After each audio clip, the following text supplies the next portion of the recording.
A very warm welcome to you all here live from Formula Sim Racing in Sepang, Malaysia. I'm joined here with Dave Paling, Felix van Delft and George Winter on the cameras. It's obviously Sunday the 6th of November. It's freaking cold here in Europe. I don't think that's the case in Malaysia if we look at the ambient temperature. 25 degrees, no rain on the track. The track is nicely 29 degrees actually. And well, our hopes are high. Not only because the championship is on stake, but also to see some nice, fabulous racing of these old gents, aren't we, guys? Yeah, we definitely are. Yeah, qualifying just started a couple of minutes ago. No, even 1 minute ago. So, guys now exiting the pits on their out laps. And Daniel Kiss already showed a lot of promise in the warming up sessions in the practice by well, basically being the only guy into the 34s. Hopefully we will see a lot more of that. Yeah, definitely looking good there for Daniel Kiss. Also nice to see Brilliak back on track again. We have missed him so dearly. The first part of the season has made some appearances in the second halves, and well, I think out of a spectator's perspective, that's only a great thing to have. It definitely is. A little bit of info for everybody, obviously for the viewers. Got the old display on screen. I've been having a few technical issues, that's why there's been a little bit of a delay. So base information for the viewers on screen, unfortunately, but I'm sure the commentators can keep everybody up to date with what's going off on track. A couple of things to mention or for us to talk about is it going to rain? Who could be quick? Yeah. What's the situation with the championship standings? But also a little bit of info about penalties. David Greco, depending on where he's from, has a start from the pits penalty, and Mike Partington. Is he not driving? That's a shame. And Mike Partington has a 10-place grid penalty as well, although that is suspended for appeal, so he's all right at the moment. But this is probably a track where you'd want it to come in rather than perhaps Circuit of the Americas or Brazil. Yeah, good point. I mean, Brazil is nice for overtaking in a lot of aspects, but here it's, well, possible, but not as likely though. And the DRS zones aren't that as effective as, for example, the long middle straight of the USA Circuit of the Americas. Yeah, I think, however, these guys are going to try and overtake. That's for sure. But let's see, first times now rolling in, or at least first sector times. Johnny Simicic, the moment fastest in sector 2, 31.5 there. I think is gonna be one of the first to cross that line. Coming to the line now. Simicic will set a 1 minute 35.3. That's the great banker. Yeah, great banker lap for him. I mean, that shows me that I think he will have no trouble at all getting into the 34s in a while. Jim Paris is a 35.8. Times are piling in right now. McGuire with a 35.9, but Brilliak not quite matching Simoncic here with only 9,000 of a second, 8,000 of a second earlier. He has a 35.319. So a lot of guys out on track. Some others like Partington, Patel, Stevanko, and some others still are choosing to let the others do the dirty work first, get the grip levels up, and they want to exploit every single lap they can get. Good smart move, however, you know, can't really afford to get off schedule then, and if there's some sort of an issue, then you know, it would be terrifying. But it could just also start to rain in Malaysia. Obviously, in the evenings, there's quite a chance of rain in Malaysia in general. So. Well, it's not just rain, is it? I mean, if it rains in Malaysia, as us English would say, it's either going to piss it down or it's just going to absolutely bucket it down. I'm sure in Holland there's a term for it as well. But yeah, Malaysia, when it rains hard, and it could totally mix up everything in this race. Yeah, when was it in real Formula 1? Like 2009, when Kimi went on the like full wet tires when it wasn't raining. Actually, it was an epic race. But in the meantime, Jerome Quickle is put his car on provisional pole position with the 35.2. Just a couple of thousandths quicker than Jurnej Simoncic. Yeah, definitely. Quakel wants this championship. If he wins this race, I believe he is champion without any uncertainty. Yep. So that would be a great deal for him after making such a promising start from the beginning of the season. But he's not there just quite yet. But his lead is quite extensive. Well, Mike Partington was quick in the practice session. He's looking quick again, although I think he's had a bad final sector. He's just put himself in 5th place. And I know that Felix was having a look at the standings and may be able to give us a quick run through the potential connotations of the situation with the top 3 in the drivers' standings. Mm-hmm. Yeah, well, of course, Jeroen Quickel leading at the moment with 182 points. Behind him is Jean Paris with 134. The gap between those is 48 points. Behind Paris it is Daniel Kiss with 131 points, so that gap is 51 points. Of course, we have, if you count this race in, 3 races left. So in total, if you win all 3 races, you can get 75 points, 25 points per win.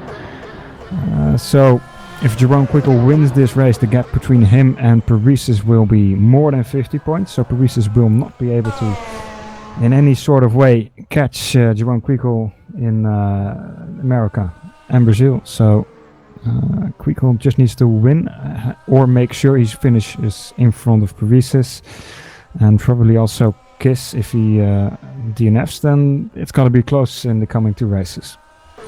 Yeah, it's definitely going to be close. Although the tension on the track won't, bother Quakel as much. I mean, he has basically he has everything to lose. But on the other hand, he cannot afford he can afford a DNF when it really matters, and when he might park his car along the inside of his championship contenders.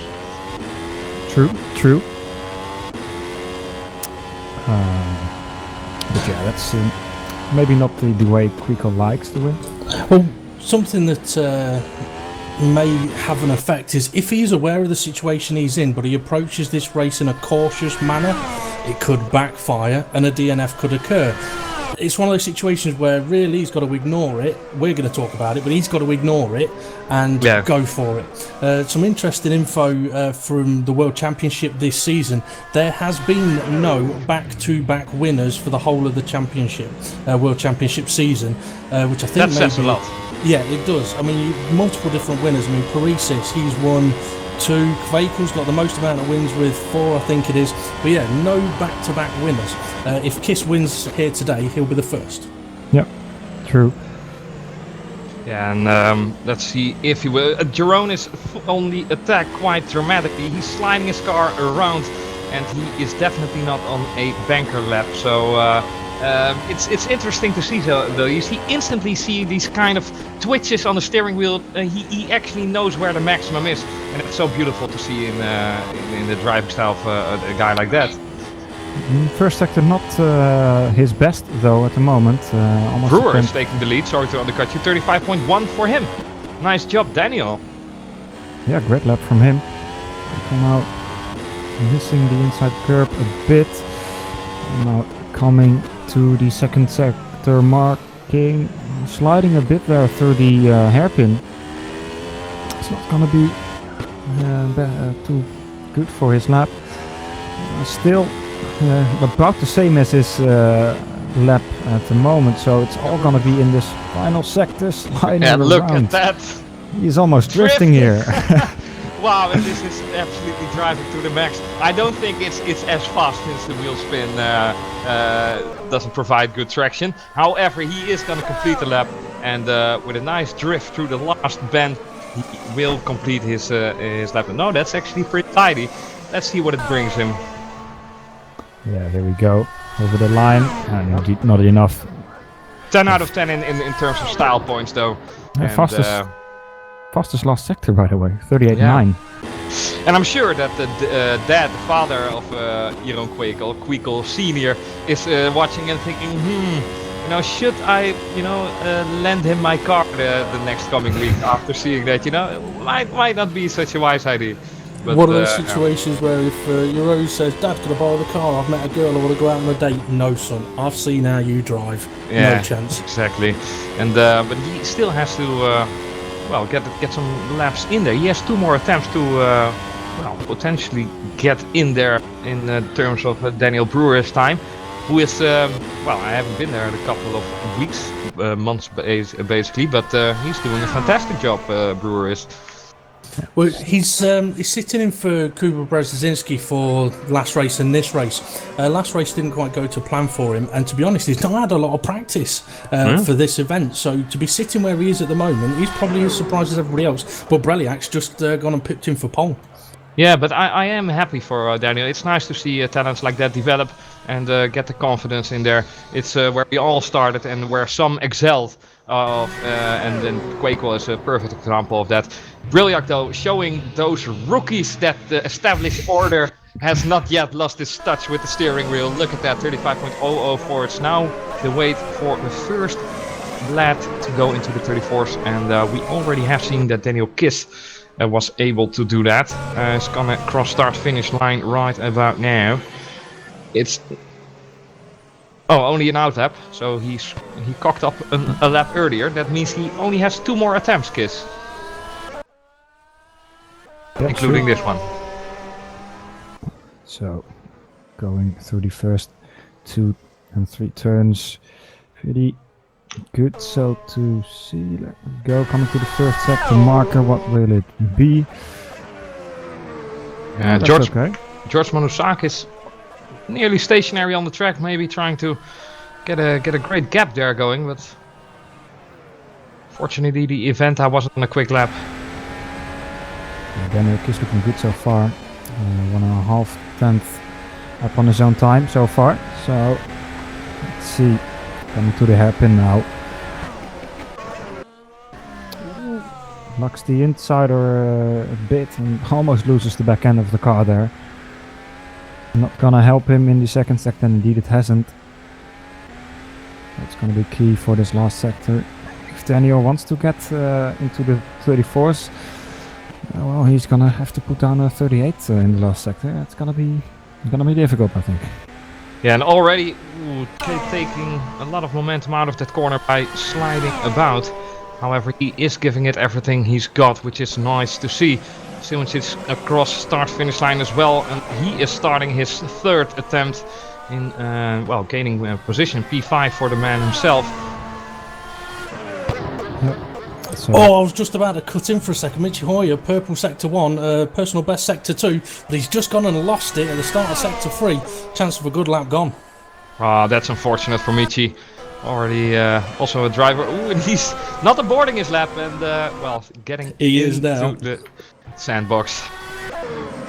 Nice try, though. Too bad for Michi. Of course, our reigning Ace Championships champion. So.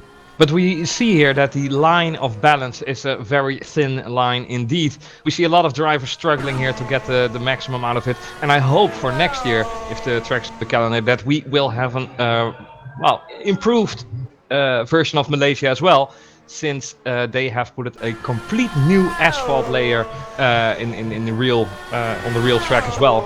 And I think we can certainly use that as well. Certainly the suspension of these cars, because it's such a bumpy track. It's unbelievable. Well, talking about the bumps, I mean, it was mentioned during the Ace race yesterday, like, why is this track so bumpy? Well, it's built on a swamp, so basically the track is sinking. Yeah, well, I have one answer for you. Duel. True, yeah. It's like, yeah, let's get some bumps in there. Nobody likes them except me. There was also a discussion from the Ace race yesterday where they were talking about drivers losing control around turn 3, and it is bumpy around there. And I was talking to Felix about this as well. Drivers that are quick around this track will have the car absolutely on the edge around turn 3. It's a very fine line between being quick and being off the track, but that's where the speed comes from. If your car's absolutely planted through that corner, you're probably a little too cautious on the setup. Yeah, it could be that way. Time will tell. Journey Simons has improved this time. He's now P2. Both Breliak, Simons and Brewer have one more attempt to go. So does Quakel, who messed up his last attempt. So he has one more attempt to do it. Peter Briljak just crossed the start-finish line, so he will be the first to do or die. Well, he already did it, but an improvement for him would be a tap on the back into the race. Yeah, definitely. Certainly looking tidy here in Sector 1 though. But what do you expect from the still reigning world champion? Maybe in 2 hours we have a different one, but he still is the reigning world champion, hands down. Very good first sector for him. I'm going to put my money on him for the win. What money? You don't have money. That is true. I don't have any money, but I've got plenty of Monopoly money. I'll put all of that on Briljak for the win. Yeah. I put my 10 euros on that. Yeah, we could approach Unibet as well for the next season. I mean, you know, bet on the drivers. Sure. Mohamed Patel increasing his position. Ooh, and only 2,000 away from Quakel. Just to let you know as well, Daniel Kiss is about to start a flying lap, while Blair Disley has actually gone and done a purple Sector 2. Sector 1 was a little bit off, but Sector 2 was good. But Daniel Kiss, yeah, he's about to start a flying lap. This will be his last attempt as well. Nice to see that line of him as well through the last corner, gaining that extra bit of momentum so he can get extra early on the power. Briljak did not improve. Oh, did not improve. That's still the back straight. My fault. Or apologies. He will not be hindered by Danny van der Niet. Actually, he might even get a little bit of a tow. Will he do it though? The first guy into the 34s? It's not gonna happen for Peter. Well, that's gonna be it for now. Only 5,000 of a second, so a blink of an eye even quicker than that. But yeah, still 5,000. So will we see someone in the 134s? Quakel is waiting patiently. Mohamed Patel used to be going on about these last lap banzai attempts, so always being the last guy who could make it happen on the track, but he decided to go out earlier this time. Partington still in the pit, Simoncic still in the pit. Ooh, Kiss, there goes Simoncic. Kiss is improving in the second sector. What will he do in the last sector? That's gonna be the main question here. Don't eat your mic out of enthusiasm, Felix. Okay. But it's all alright to cheer for Kiss. What a driver he is indeed. Opens up the DRS. And now it's only one more corner to go. And it's, well, do or die for Daniel, who will certainly not be happy with a P7. He's much too competitive for that. And prove him wrong if you see the championship contending. And let's see. Quickest way across the line, and yeah, he is improving his time. Unfortunately, it's only one position for him, 2,000 quicker than Mike Partington, but he still has one more attempt to go. Great stuff we're seeing here, by the way. Patel edging up to the last corner now for his final attempt, and for Briljak it's only a sit and waiting game. Well, he has certainly been for he certainly has standed in front of hotter fires than this, but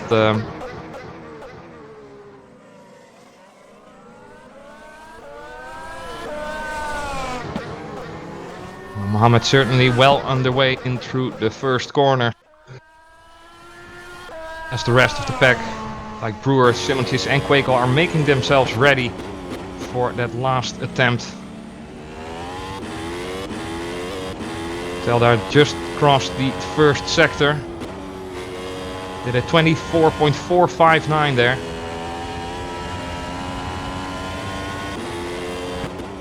Still on par with Briljak at the moment. All has to do with the second sector. He's looking for a 31.5. What will it be though? It's a 31.7, so he's losing out in the second. It's all or nothing for him, or well, maybe he can himself into the top 3, but pole position will be a troubling case for the young Brit.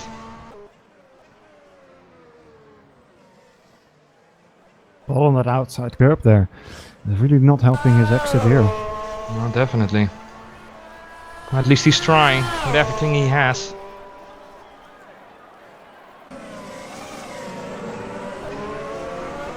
So is Brewer, by the way. Mohamed abandons his lap.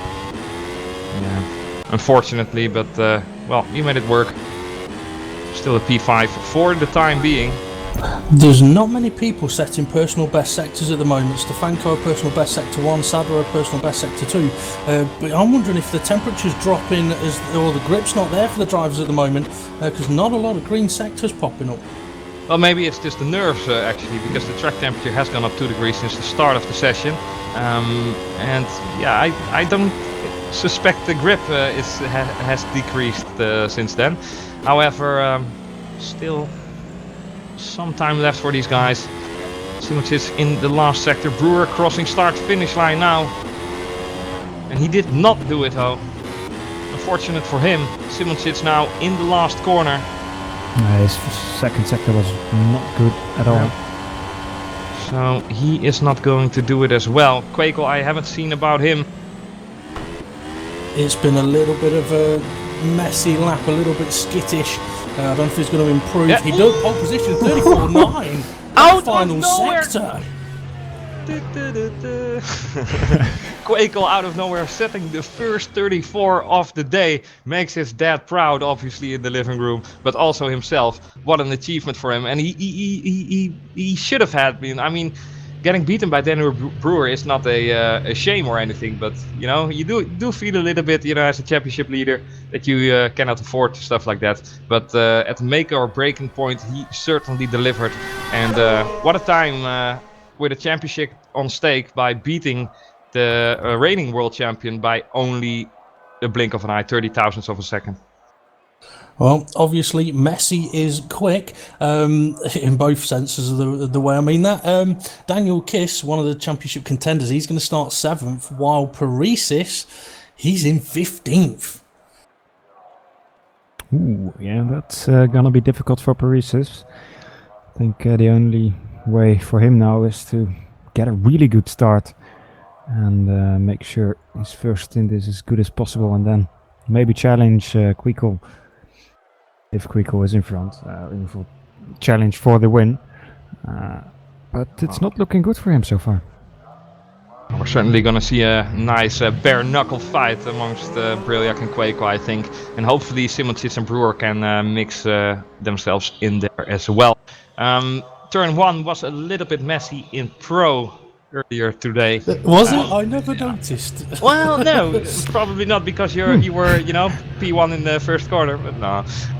It's most likely not the same case here at WC. If it will, then I'm sure Patel and Kiss would be happy. I'm sure they're praying to whatever God that Jong will have a problem of some sort in order to keep their championship aspirations alive, and I mean Kiss in that aspect. Patel obviously had a trip to Korea, where he studied the physics of Godzilla. We're going out for a quick commercial break, I believe. Aren't we not? We could. I believe so. We have to make Thrustmaster happy. Everyone buy Thrustmaster products. No, but I am winking to Georg Winter about any ads, but I think we will get that sorted out quickly. Microphone activated. Meantime, it's nice to see some lap times from the guys.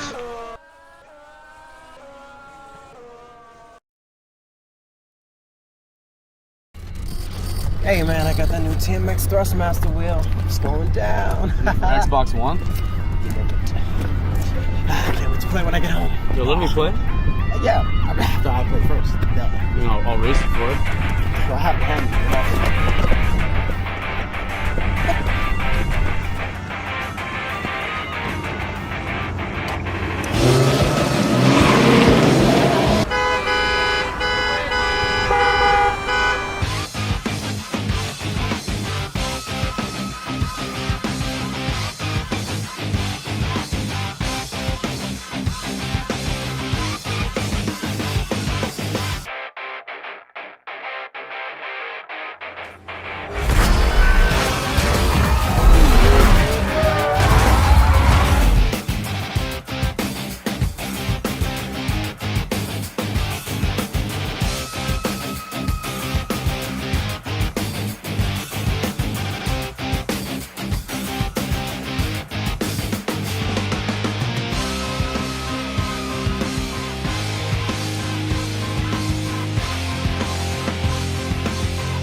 And welcome back, everybody.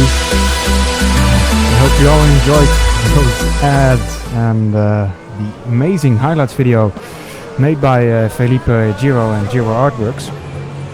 Really liked it, and I hope you guys did too. So at the moment, warm-up still 3 minutes left. Just about, and Camille Lies are actually fastest here at the moment. Of course, we don't know what fuel loads, how many seconds you used of the boost map here. But still, looking good here. 1:38.7 is certainly not slow on the medium tire at the start of a race. If I remember rightly as well, at the previous 2 races, he was quick in the warm-up session there as well. Like I said, great highlights by Felipe Giro there.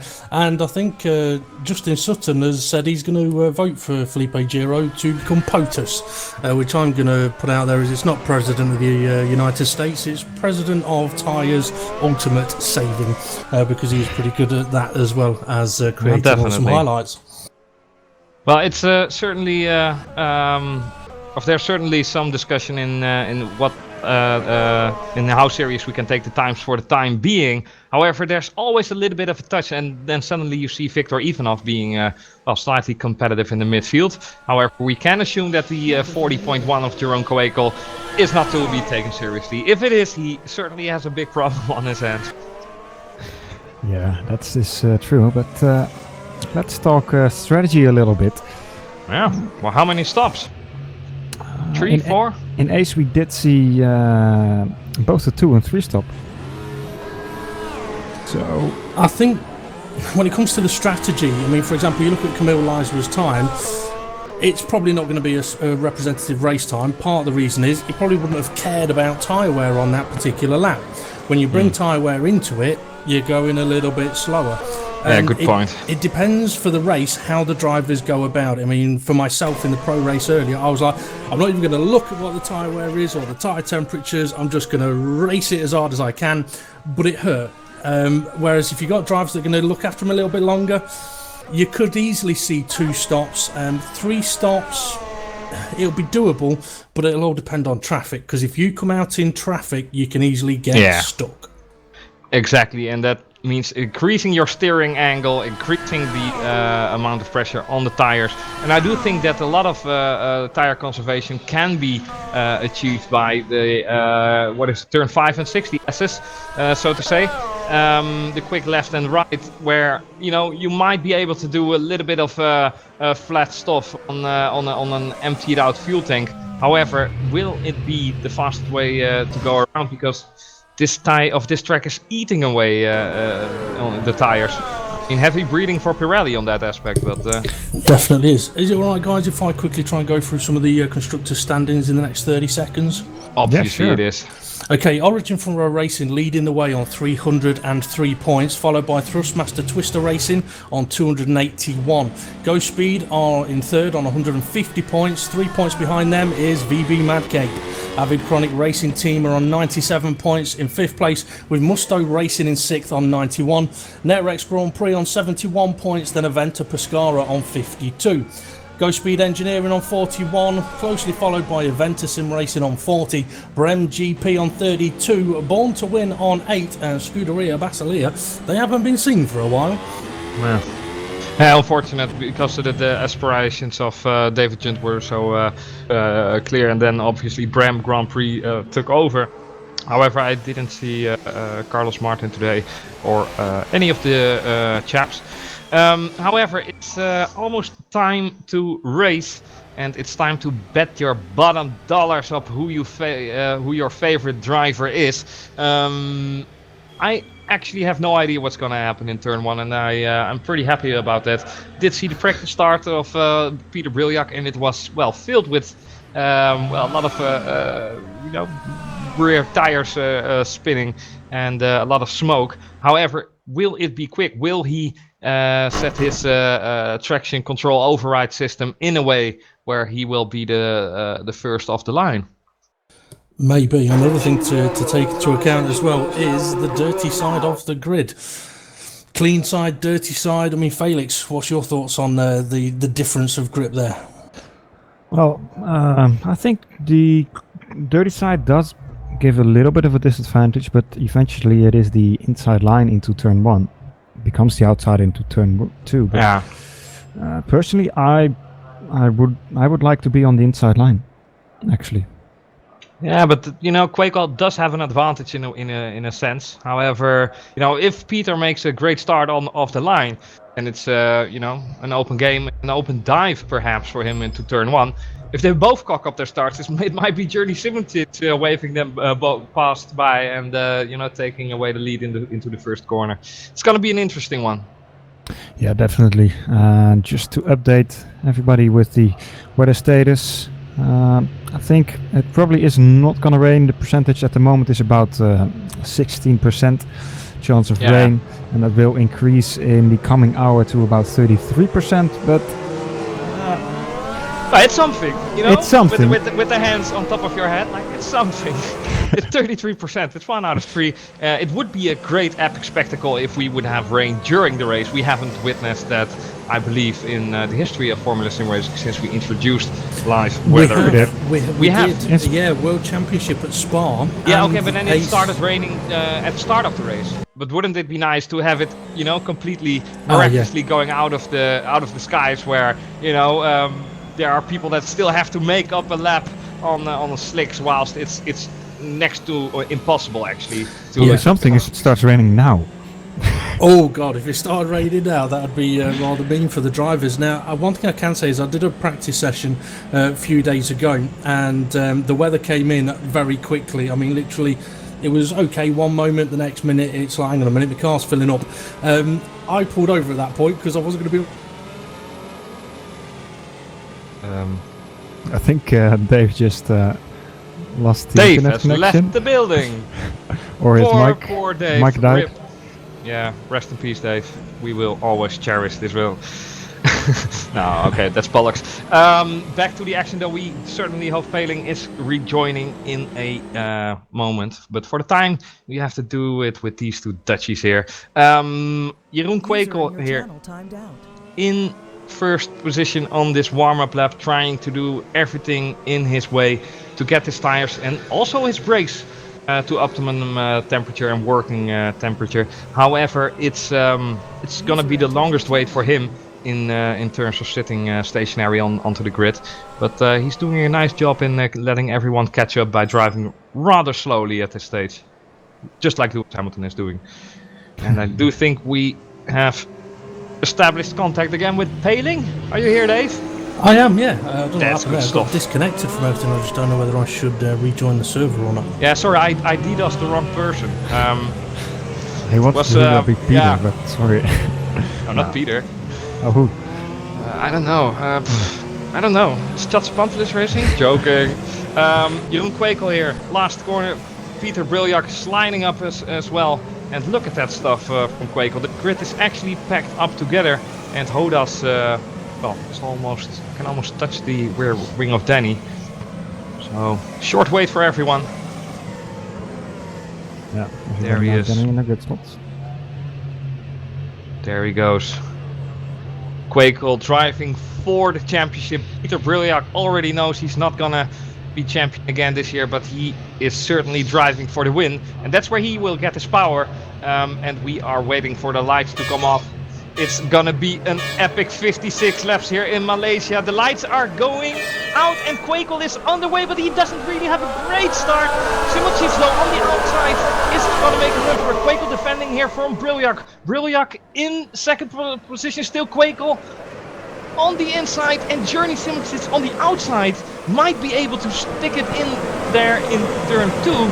He is not though, and Briljak lost one position here, but for the rest it seems like a clean and decent start for everyone. That's good stuff.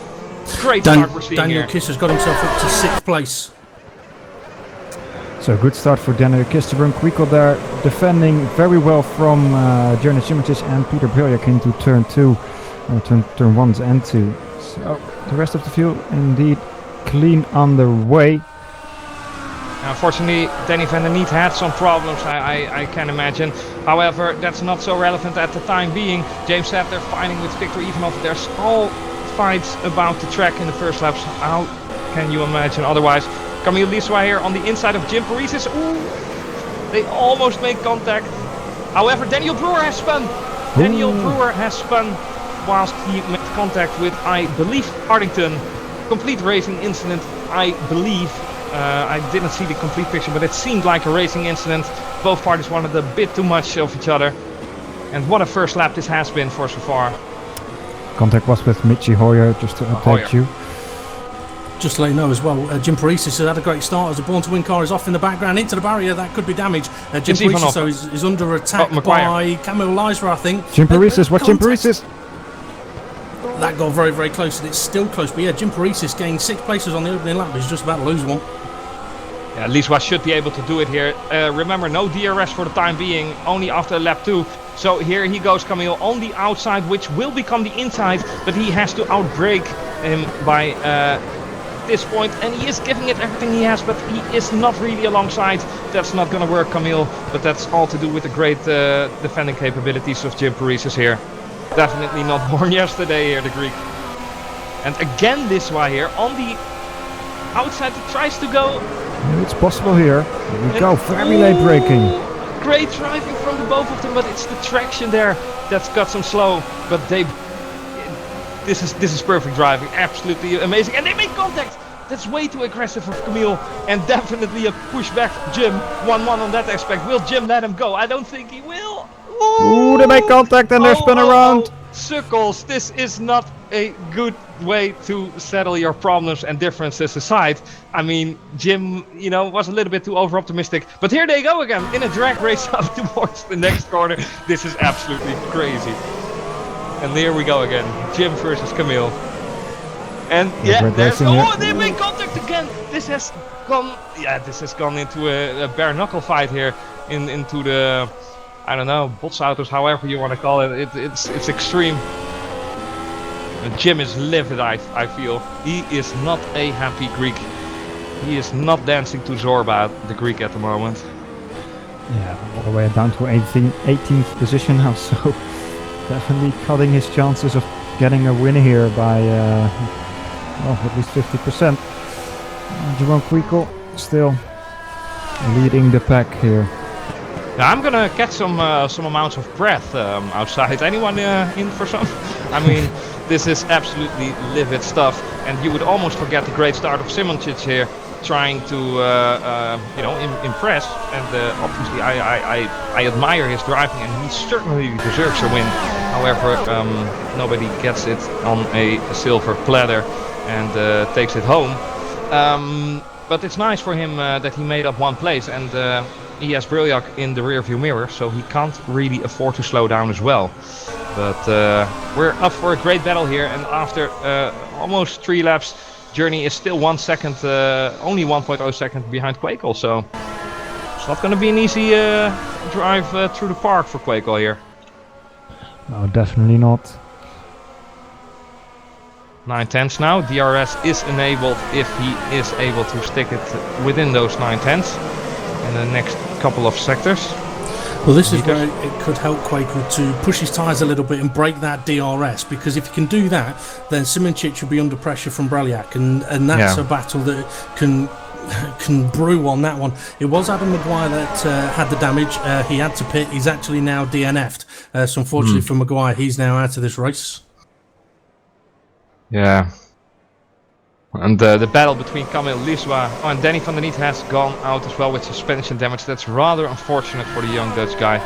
It seems like the battle between Camille and Jim has been postponed until further notice. But, you know, let's keep an eye out on those guys, because, you know, that's like, I don't know, not even a Rosberg, Hamilton or whatever. But those guys, you know, they can see each other and they have enough motivation to, you know, get the bragging rights amongst each other.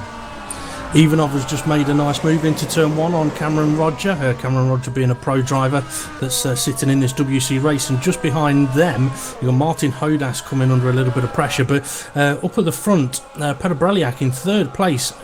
He's managed to pull out a little bit of a gap now to Patel, but towards the end of the lap that gap appeared to be coming down on the previous lap. So I don't know whether he just cooked his tyres on a lap or whether it's differences of setup that was allowing Patel to get close.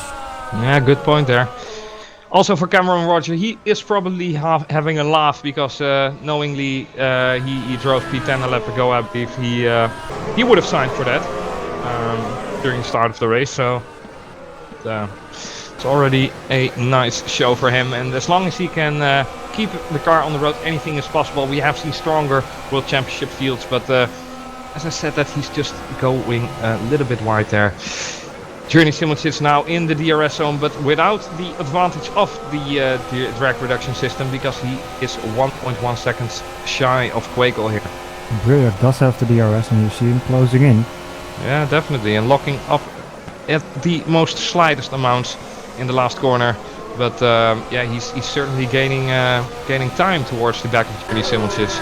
And unfortunately for Simonsits, it's now 1.4 seconds between Quakel and him, and it might have to do with the fact that he has to look into his rear view mirror now instead of, you know, looking forward towards Quakel.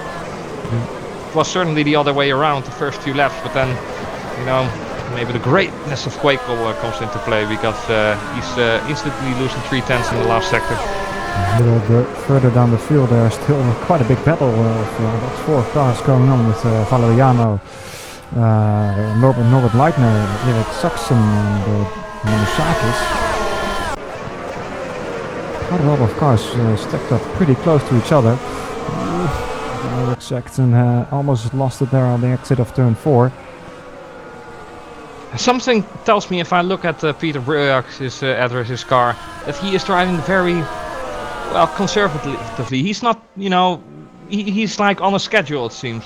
So I don't think we can cross him out just yet, and obviously we wouldn't, but I don't see him driving onto the limit each lap, so he's still got some powder left in his barrel. He definitely has, and in Suzuka he appeared to be very, very patient during that race. Sort of held his position and looked after his tyres, and then when it really counted, he went into Breliak time. And he's gaining on Simicic a bit here. But yeah, keep an eye out for Breliak later on in this race, because he has appeared to have been very good on working out his strategy and racing absolutely spot on to it. Yeah, James Sadler is having another great time with a penalty at the moment. Hopefully Chris Kopp can do something about it. Peter Breliak incoming into the address of Journey Simonsits. Simonsits not really defending here, but Breliak doing some tremendous stuff on the outside. I mean, if this is going to happen for Journey, he can, I mean, stop driving, basically getting overtaken by the outside there. No, just the wink of an eye there, but it seemed like a little bit of boost moment. Here we go, up the inside, locks up a little bit. Journey's gonna cross back. Here we go, coming to turn 5 now, side by side, but Journey backs out of it. Yeah, and what I don't expect, what I didn't expect there was Journey not defending into turn 3. Yeah, I mean, he didn't make it hard for Peter. Yeah, but well, one of the reasons for that could be that going up the inside, it is dirty up that inside line, and taking it tends to send you wide, and a switchback move is possible. But maybe he's just decided to keep it on the clean part of the track and try and work on a better exit. It's not worked for him. He might go a bit more defensive next time, because he's now got to think about Patel. Yep. Yeah, and I'm really interested to see what Peter will do now in terms of the gap between him and Quakel. Quakel obviously noticed that the second place has changed. Will he react in some way? I have no idea. Let's see.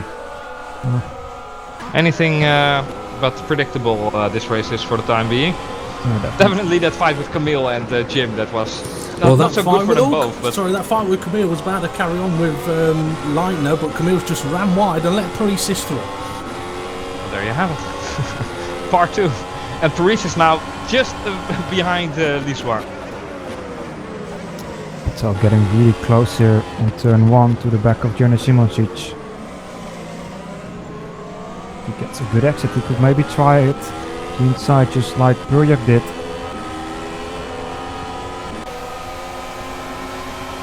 It's a little too far back for that. And Brewer now getting overtaken by Lissoir. Not having the time of his life. He also made a little bit of contact there. Yeah, he had such a great perspective on the race. He had such a great qualifying, Brewer did. But obviously not in the top 5 anymore. Fortunate for him. Well, Patel now. Sorry, go on. Yeah, I was going to say Patelli's getting close, but it does only take one spin to completely ruin your race here in the WC with the level of pace these drivers go on. Yeah. Yeah, it's absolutely insane in some aspects. Definitely. Just over 10 seconds between P1 and P10 at the moment. So, yeah, that shows this is really one of the best SimRacing leagues here. The best guys racing here. Mike Partington's close to Michi Hoyer coming down into the final corner. He doesn't want to make a move there, but he might have a go down into turn 1. It looks like he's had a fantastic exit, and I'm not sure if Hoyer's actually going to have DRS from the car ahead. No, he's not, I don't think. Mike Partington may be able to have a look at the inside. It would be an optimistic dive. He's looking. He's gonna do it. He's going. Oh, this is Let it contact. Oh dear. That is way too optimistic, isn't it, guys? He came from such a far distance. Eddie's just put it again, but yes, you're right, it was.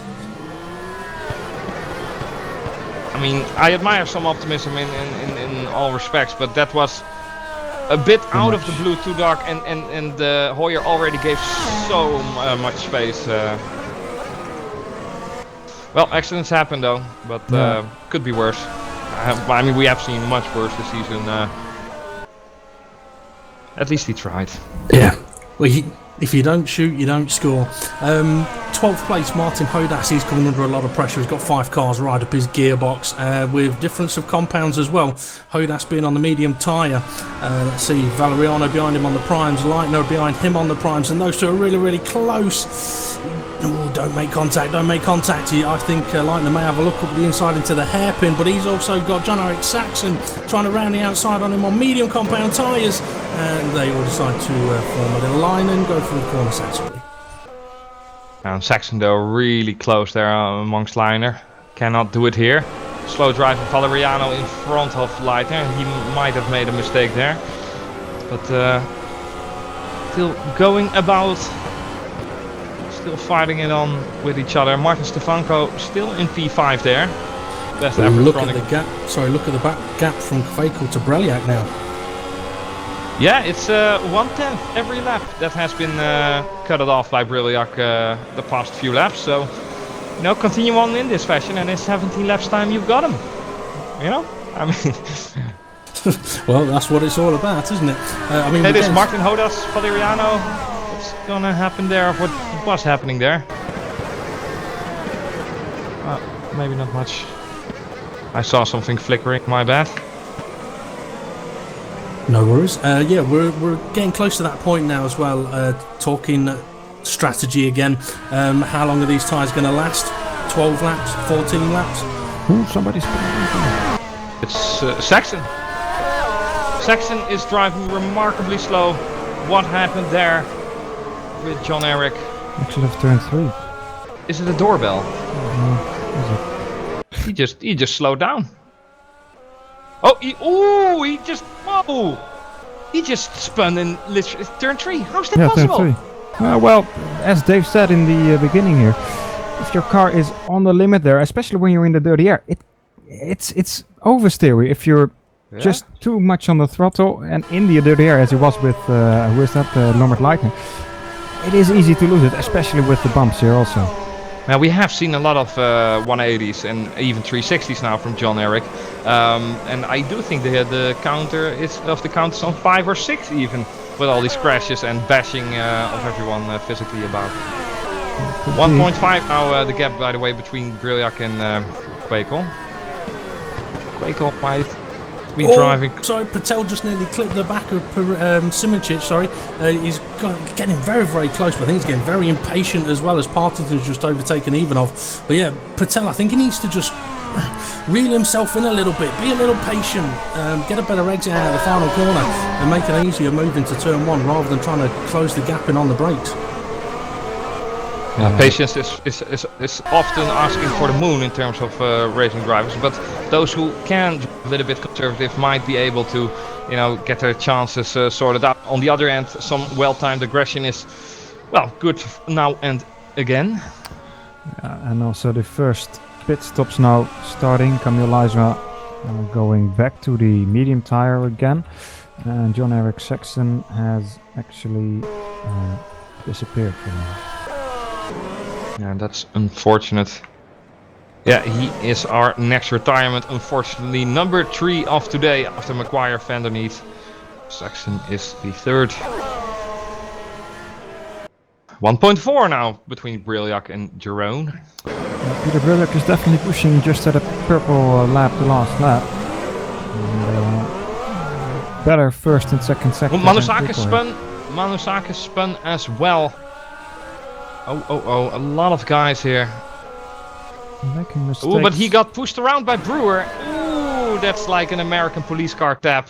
Brewer gave to the address of Manusakis. Not as Patel's going to go for Simoncic. Simoncic goes defensive into turn 1. Is Patel going to go all the way around the outside? He's going to try it. He's gone a little bit deep. Can he get the inside for turn 2? No, he can't. Simoncic has cut him off quite nicely. Yeah, great driving here from Simoncic. Definitely in the defensive area there. And he is, well, controlling this 3rd spot for the time being. But he definitely has to look in the rearview mirror. Roger is in the pit, so is Martin Hodas. At the moment, not really important because there is a lot going on in the lead of this race. And look at this, the top 6 actually within 5 seconds of each other. And that's awesome stuff we're seeing here. A complete train from Briljak basically towards Kiss. Yeah, it is. Felix, obviously we've done a race today. Are you surprised that they're pitting as early as this on the medium compound tyre? Actually, I am, yes. I mean, I would have expected them in Ace also. I think we only did see the first pit stop at about this lap or next lap. So quite early there for a couple of guys, but the main runners are still staying out now. Simmons is going in, I think. He has gotten his pit light on. We will find out for sure in about 10 seconds time. And nobody else from the top 6, 7, 8. So let's see. Is Simmons going straight here? No, he is not. So he might do it the next time around. He probably like trolled me there, but no, he also removed his pit light again. Will be anytime soon now. I think within 3 or 4 laps we have seen the top 5 or 6 pitted completely. Don't you guys think? I mean, it's the first guy who will pit and then the rest will follow. Who will be the first guy to make the shot? Because there's a big gap between P10 Victor Ivanov and P11 Giordano Valeriano. I mean, there's 13 seconds between there, so it's relatively safe to pit. If you pit now, you're coming out in relatively clean air. Yeah, I think anywhere sort of up to Michihoya could all pit and come out in clean air. But obviously, if they all pit together, they're going to have a bit of traffic with each other. But yeah, I mean, do the drivers take that risk? Do they go for the undercut now, hurt themselves later? It all depends on their strategy. But I've got to say, it'd be worth it. I mean, in the WC races I've commentated on, people may go, oh, this is a bit of a train. But as soon as the pit stops happen, that's when it all kicks off. Jerome might be the first guy here to go into the pits, and why wouldn't he be? He would do completely right in being the aggressor in this stage.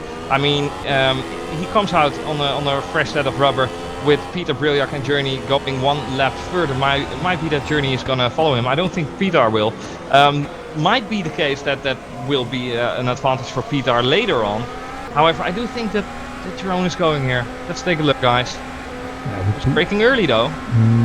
Yeah, he is. Yeah, he is.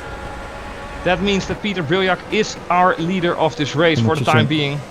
Let's see, Jerome braking really late for that 90 kilometers barrier. Simoncic is in the pits as well. Also Martin Stefanko, I believe, yes. No, it's Michihoya. Stefanko carried on. Michihoya's in the pits. Okay, Journey going too hard, and Jerome Quakel is going too hard as well. Mietje Hoyer just made that work. Tremendous stuff here from Hoyer and the Simoncic avoiding each other into the pit. Yeah, unfortunately, we have seen it on occasions where guys would share a pit box, remember? I mean, that was, that's not something you want to see. No, it's not something you want to actually experience either. Seeing it's bad enough when you're the driver that's sat behind another guy and you go, he's in my box! There's not a lot you can do about it. You sounded like a British slag there. Come on now. No Pure comment. slag. Nah, just taking the piss there. That's alright. Dave. Being a But, bloke and being called a slag is a compliment. It's all okay.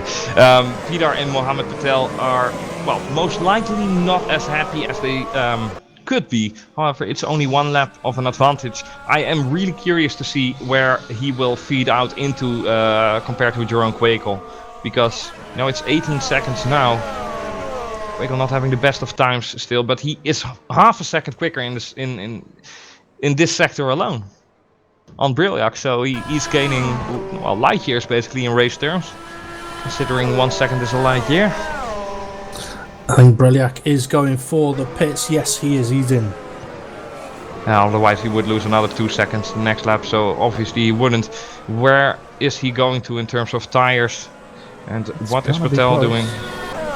Stefanko now leading. That's a great thing for him.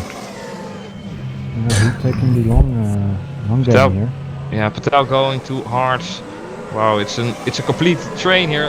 Peter Brilliac going on hards. And here comes Quakel. Yeah, Quakel miles ahead of Brilliac here. He did such a fantastic job pitting here earlier than the reigning world champion. Simoncic did get some time back, but yeah, still his of the distance between him and Brilliac is eminent. Quakel here, almost out of sight for Brilliac. So he is now 2.2 seconds gone again, and he has much warmer tires, where Peter is just out of the pit as well. Oh, sorry, big contact, big crash. Who's that? Jim Parisis? Can he keep away from the barrier? Just about. He was side by side around turn 3. I didn't see who it was with. I'm sure replay will show that one. That could have ended up even worse than it has done. He lost it on himself. It's Valeriano.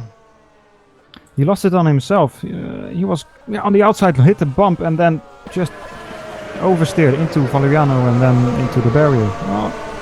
A lot of actions here, and a lot of guys feeling to mow the grass a little bit further down, because you know it might have been it might be the end of the season, but certainly not the end of the spirit here of those racing drivers. They're certainly going for it. It's kicking off as well again. You've got Blair Disley under pressure from Mike Partington. Just ahead of him is Valeriano and Norman Leitner, but Disley looking very aggressive, while Mike Partington, I wouldn't say he's looking impatient, but he's looking racy. He wants to get past. Yeah, racy, that's a good word there. Stefanko into the pits now. How will he feed out in terms compared to Daniel Kiss? And Disley here. Yeah. Definitely going up to the back of Valeriano. Valeriano hasn't pitted yet, I believe. He's certainly going to make a move now, the old veteran. Kiss Martin Stefanko actually pretty close.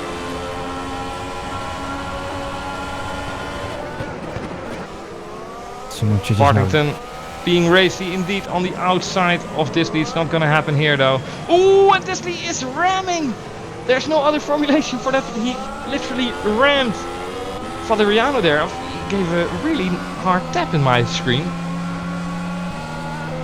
Ooh, yeah, that's definitely costing some time and tire life for both of them. It definitely was a firm tap. I think Felix was trying to mention as well that Daniel Kiss has managed to get ahead of Stefanko. Stefanko staying out that extra lap has cost him a position. Yeah, definitely. He does have the advantage of fresher tires. However, he has to make the stint work because he is on the option compound, where Daniel is on the hard compound, the primes. So it would be a nice thing for Stefanko to make this set of tires work, because if he's gonna stay behind Kiss, he basically threw a perfect set of option tires into the bin. Yeah, needs to get it past him as soon as possible. Close enough, I think, now to try it into turn 1 maybe. Getting closer and closer. Well, maybe even gonna try it here. Not the best position though, because the other one will then have a try up to turn 1 once again. So here we go, Martin Stefanko on the exit. Seems to be good. Kiss already into the defensive line. Yeah. Blazes past here, Martin Stefanko. Got even meters to spare.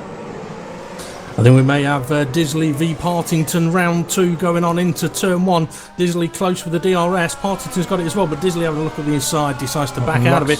Partington with a big lock up there. And a little bit more contact and Partington's round. Oh, crashes all. And Partington instantly quits after that. He has had it. Oh my god. So what, Disley's not finished. He's now about to try and attack Manasakis into turn 4 up the inside. Is he going to get that stopped in time? Just about. He gets a good exit as well. Goes from near disaster to going for a decent overtake. Yeah, definitely great driving here, and a lot of action. Almost every lap something is happening here. Amazing stuff from these drivers. I can understand why Partington would have instantly escaped from that one. I mean, on my screen he ended up slightly airborne, facing the wrong direction, so safety of everybody else hitting that escape button and getting himself off the track. Also, could have been a lot of frustration in there as well. Could be a little bit of both, however, yeah, unfortunate circumstances for him. Quakel still leading with 2.2 seconds, the initial gap when Brilliak conquered second place 10 laps ago or something like that of Simonsits. Simonsits, his pace is deteriorating on these set of tires. Already got passed by Patel, which isn't a shame. However, it's not a sign of well, luck for the young Simonsits, still young Simonsits. Stefanko showing that he is indeed on the other tire than the other guys and sets the fastest lap. 1:38.536. That's actually a pretty quick lap for the fuel loads they are having on it. So, Sorry, go on, Chris. No, it's. I wanted to say that we shouldn't be remarkably surprised if Stefanko at the end of the stint gotten past Simonsits and perhaps even Patel. But he has to make it work this past couple of laps, and it's already huge for him that he made an overtake work on Kiss. Yeah, I mean, he's done a quick lap already with a little bit of traffic. If he can get past these two guys, he has the potential of going quicker. But if it takes more than 2 laps, his tyres aren't going to be good enough to really force the issue. Exactly so. But a big lockup might come into play as well, as we have seen with a lot of these drivers. I mean, it's certainly costing a lot of time. And if you drive with a high force feedback, and you have a great steering wheel rig, you invested all that money, you will get your wrist being trailed off the rig or whatever. But yeah, it's an interesting perspective if I see the top 5 except Jeroen Quakel in one shot. Yep, definitely. Stefanko now getting closer and closer to Simonsits, and he might be the guy to park it on the inside. Simonsits has got DRS from Patel though, so it's going to be difficult for Stefanko here. But Stefanko does have the better top speed. It might not be this time around, and there's a big lock up here for Simonsits. This is what I meant earlier. This is certainly a few percentage and maybe a tiny flat spot for Simonsits. Jim Paresis, he's hit the barrier, he's out of the race. Ooh. I didn't see what happened, I heard it. I'll let one of you guys have a look at the replay. It sounded a bit nasty. Oh wow. Ooh, Ivanov makes a little bit of contact with Valeriano here. Keep it okay though at the moment. But yeah, with Paris's DNF, it's gonna throw some interesting things in the championship standings. Only Daniel Kiss will then be able to challenge Quakel, and I think for that he has to win this race. Yeah, exactly. So Jeroen already doing what he is being told to by Peter Bell, and that is win this race, win this championship, or you're sacked. So the pressure is high on the young Dutchman's shoulders. Not even just that, his father is watching as well with a corked bottle of champagne, you know, getting ready to spray his son over. Ooh, that's sounding really. That is sounding really dodgy. People Giro come in there with a nice, that's what she said, highlight, whatever. But no, it's gonna be an epic win for him if he manages to not being cracked by the pressure here. He is in lap 19 here out of 56, and he's far from halfway. Stefanko looking very, very close. I also need to remind Peter Bell of a bit of a bet I had with him. Stefanko, he's looking to have a look, but Simicic doing the same on Mohamed Patel. So the whole station at the moment, I think Stefanko is going to be getting frustrated now. But yeah, I had a little bit of a bet. He's going to do it here. Sorry to undercut you, but he's going to do it here. He's going to park his car. Right, yeah, he knows it, Simicic. Ooh, you're going back on the braking journey. Don't get too much Verstappen in there. Stefanko has to be patient here. Yeah, definitely. And but in the other aspect, he has to be the aggressor at this moment because he is on the option tire, and we are about in that stage where 4 or 5 laps into this stint of his and theirs as well, where his tires are deteriorating at a quicker rate than the guys than his fellow competitors around him.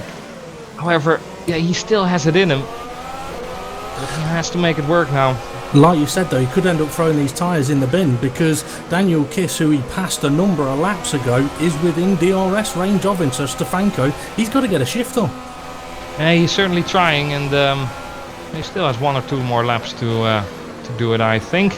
This time, I think it'll be this time because Simicic has just been a little bit wobbly through the penultimate corner. He's still got DRS, so Simicic it's not even slightly threatened by this. So you have to be from a good position anyway to overtake Journey. However, he did make it rather easy for Peter, in my opinion, earlier on in the race. But let's see now, Stefanko. Ooh, yeah, Journey was a little bit tempted to go defensive, and again some locking up from him. Stefanko is looking for it, and he's trying to get a better exit here. Tries to go onto the throttle much earlier, which is costing him dearly by having a little bit of wheel spin in there on the back. Yeah, I think the main winner of this battle, the winner Daniel Kiss, is now getting a bit closer to the back of Martin Stefanko also. But also Patel driving in clean air, sorry to undercut you. Yeah, indeed. Patel is driving in clean air now and has less pressure from Simicic, because Simicic has to watch out for Stefanko, of course. Yeah, and Jeroen Kwekel has made a 2.2 gap growth, or say 2.9 second, 2.8 second gap now in the past 3 or 4 laps. So he is a little bit quicker on the hard compound tire compared to the earlier stint we have seen on the mediums, on the options, compared to Brilliard. However, like I've said a minute ago, we are still not halfway, so anything can still happen, and we have seen so much action relatively in this stage of the race as well, so we haven't seen the last of it, I suppose. No, I don't think so. You mentioned a while ago, Chris, that Valeriano hadn't pitted yet. You're right, he hadn't. He started on the prime tyre. He's still going, but he's got Giro happy breathing, I know it. He's got Ivanov and Disley right behind him. They have pitted, put the primes on, so just showing that the prime tyres are holding out quite well. But I think Ivanov going for the overtake into the final corner, but I think Valeriano is going for the pit lane. Alright then, well, 20 laps, that's a good guy managing that amount of laps on to his first stint. Stefanko now really threatening Journey Simicic. This might be it if Journey doesn't defend here. And the pressure is definitely on the cattle for Journey Simicic. Patel and both Kiss are loving this. However, Kiss is still looking into the back of these guys.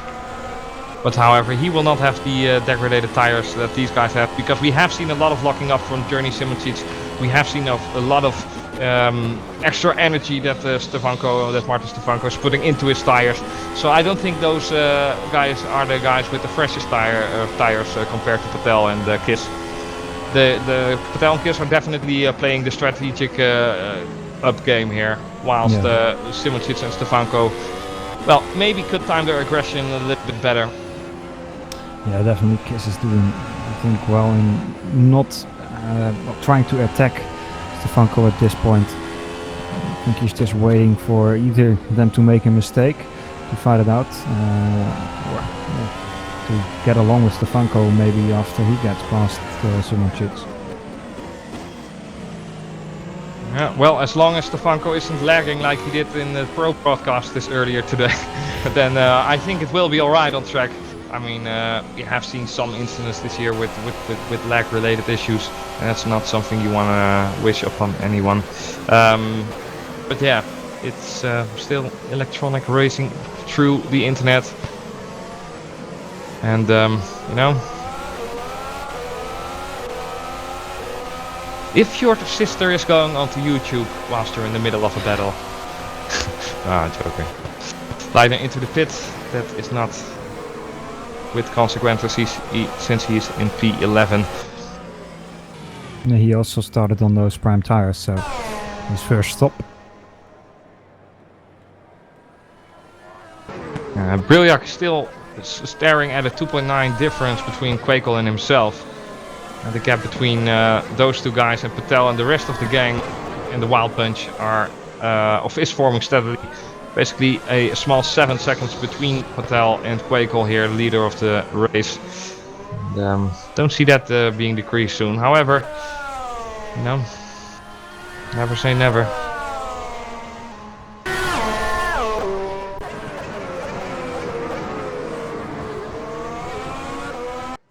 So Hoyer really driving in no man's land. I mean, 7 seconds of 6 seconds ahead of him is Daniel Kiss.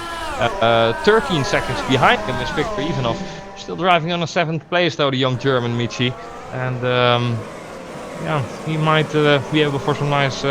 He might be able to score some nice points here for Avid Chronic Racing.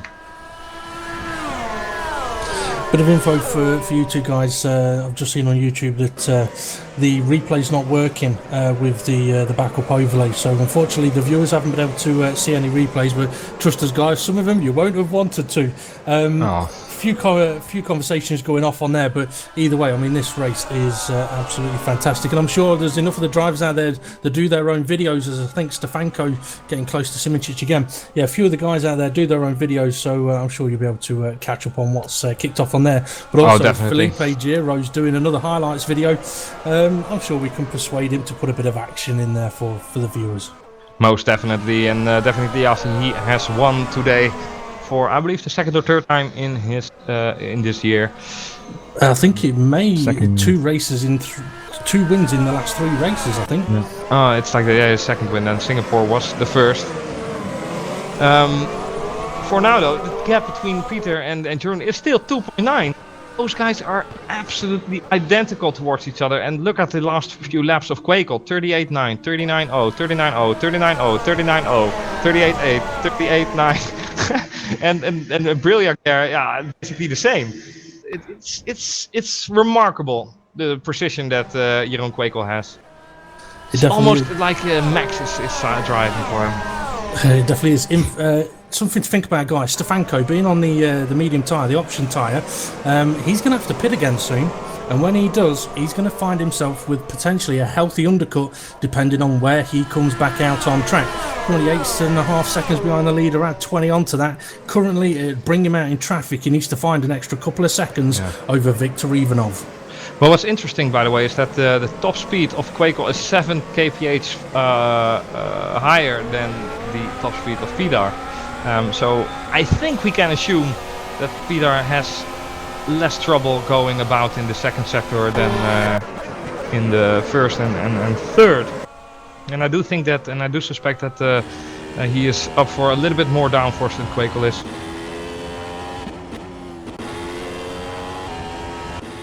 Stefanko really starting to struggle a little bit, I think. Hodas and Liswa battling it out.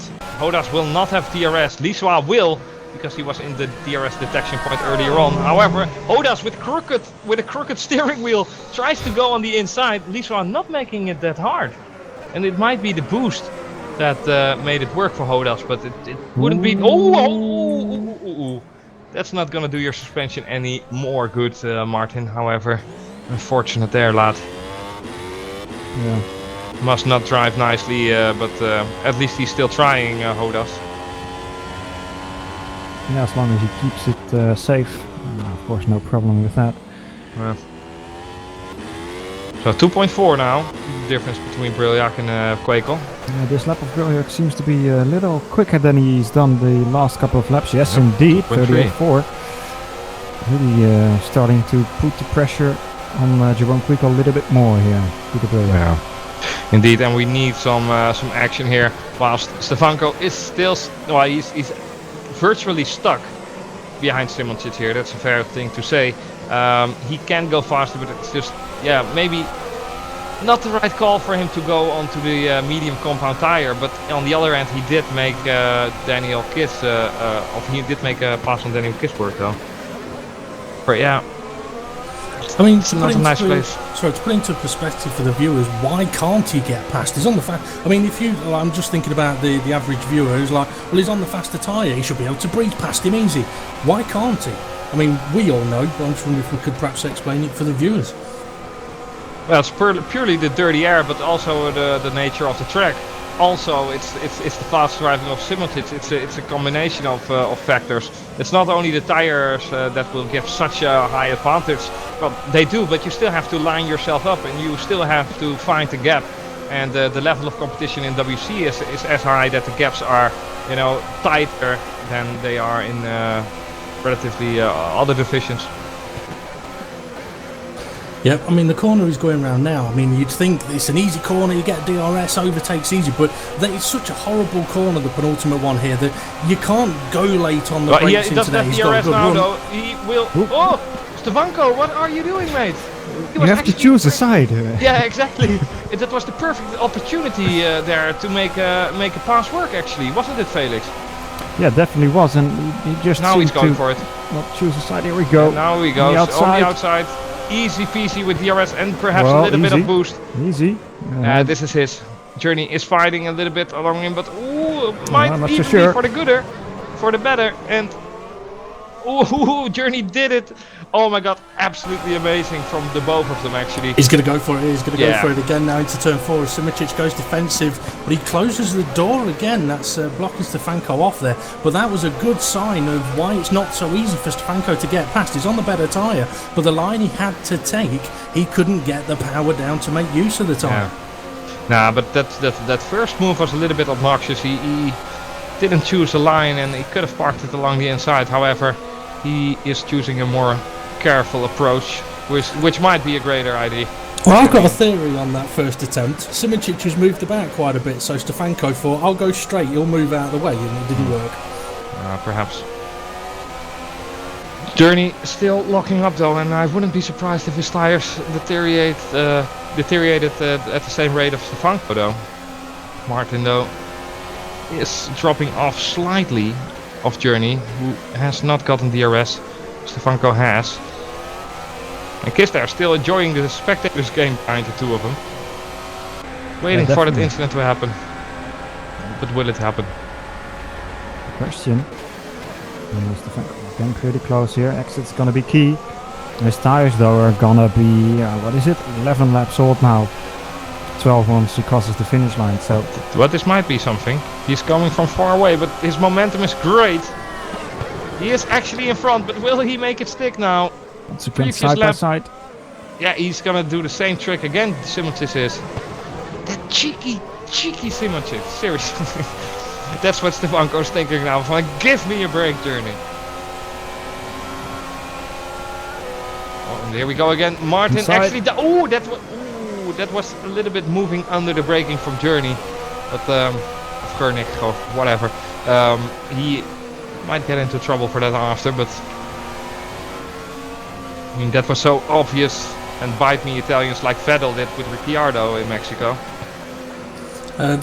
Bit of info for you, Blair Disley just made a nice move into 8th place on Viktor Ivanov, but that gap now is there for Stefanko to pit. Any time from now, but if I think he'll be doing another at least one more lap on the medium Get in there, Blair. Well, still P3 towards P6, still in one frame combined. Be it as it may, a big frame. Journey finding himself in a troubling position now, compromising position.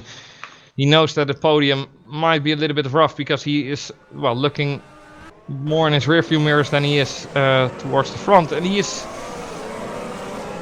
in his defensive line, in his defensive approach. He went the bump.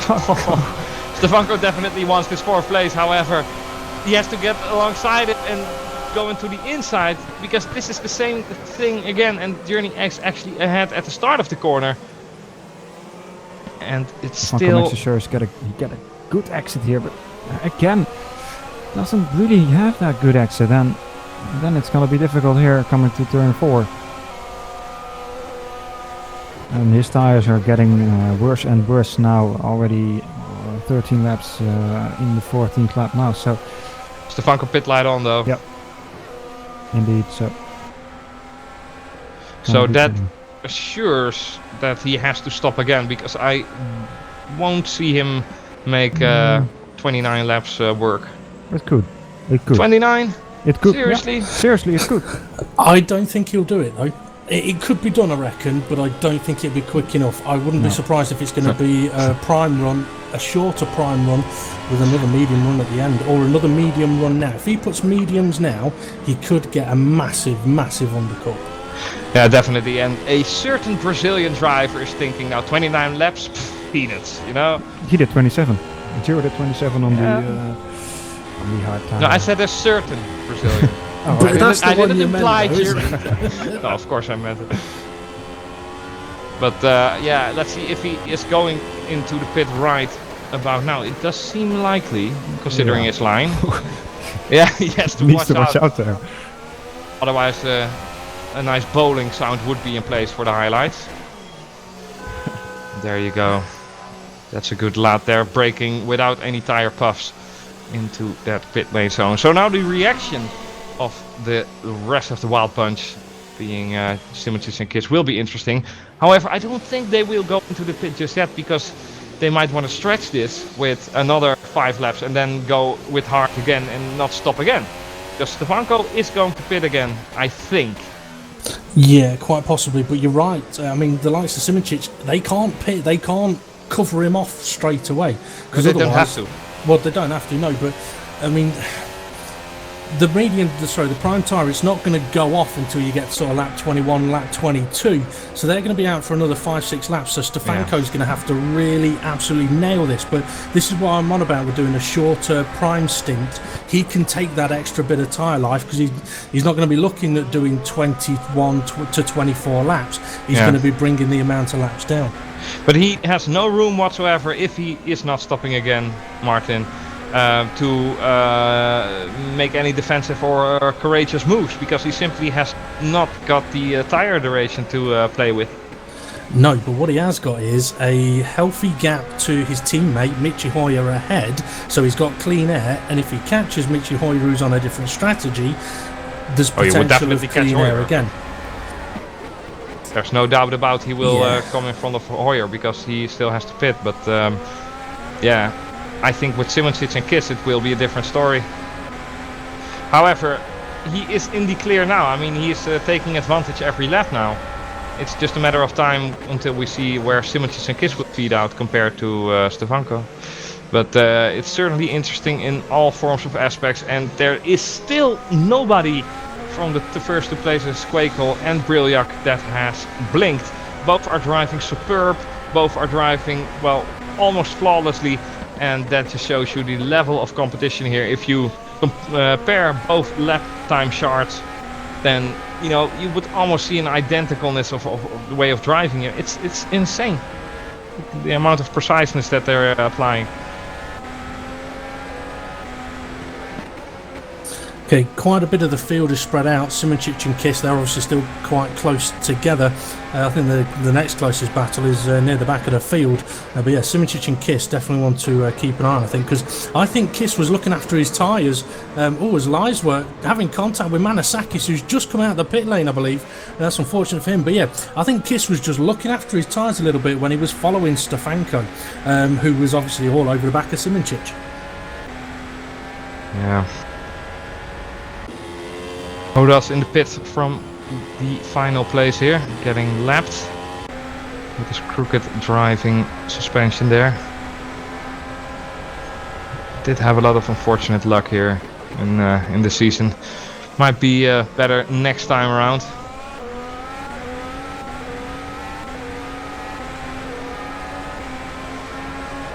So Patel still comfortably in P3. It would be a great What's Kiss the is numbers? going for the move though. He's going for the move.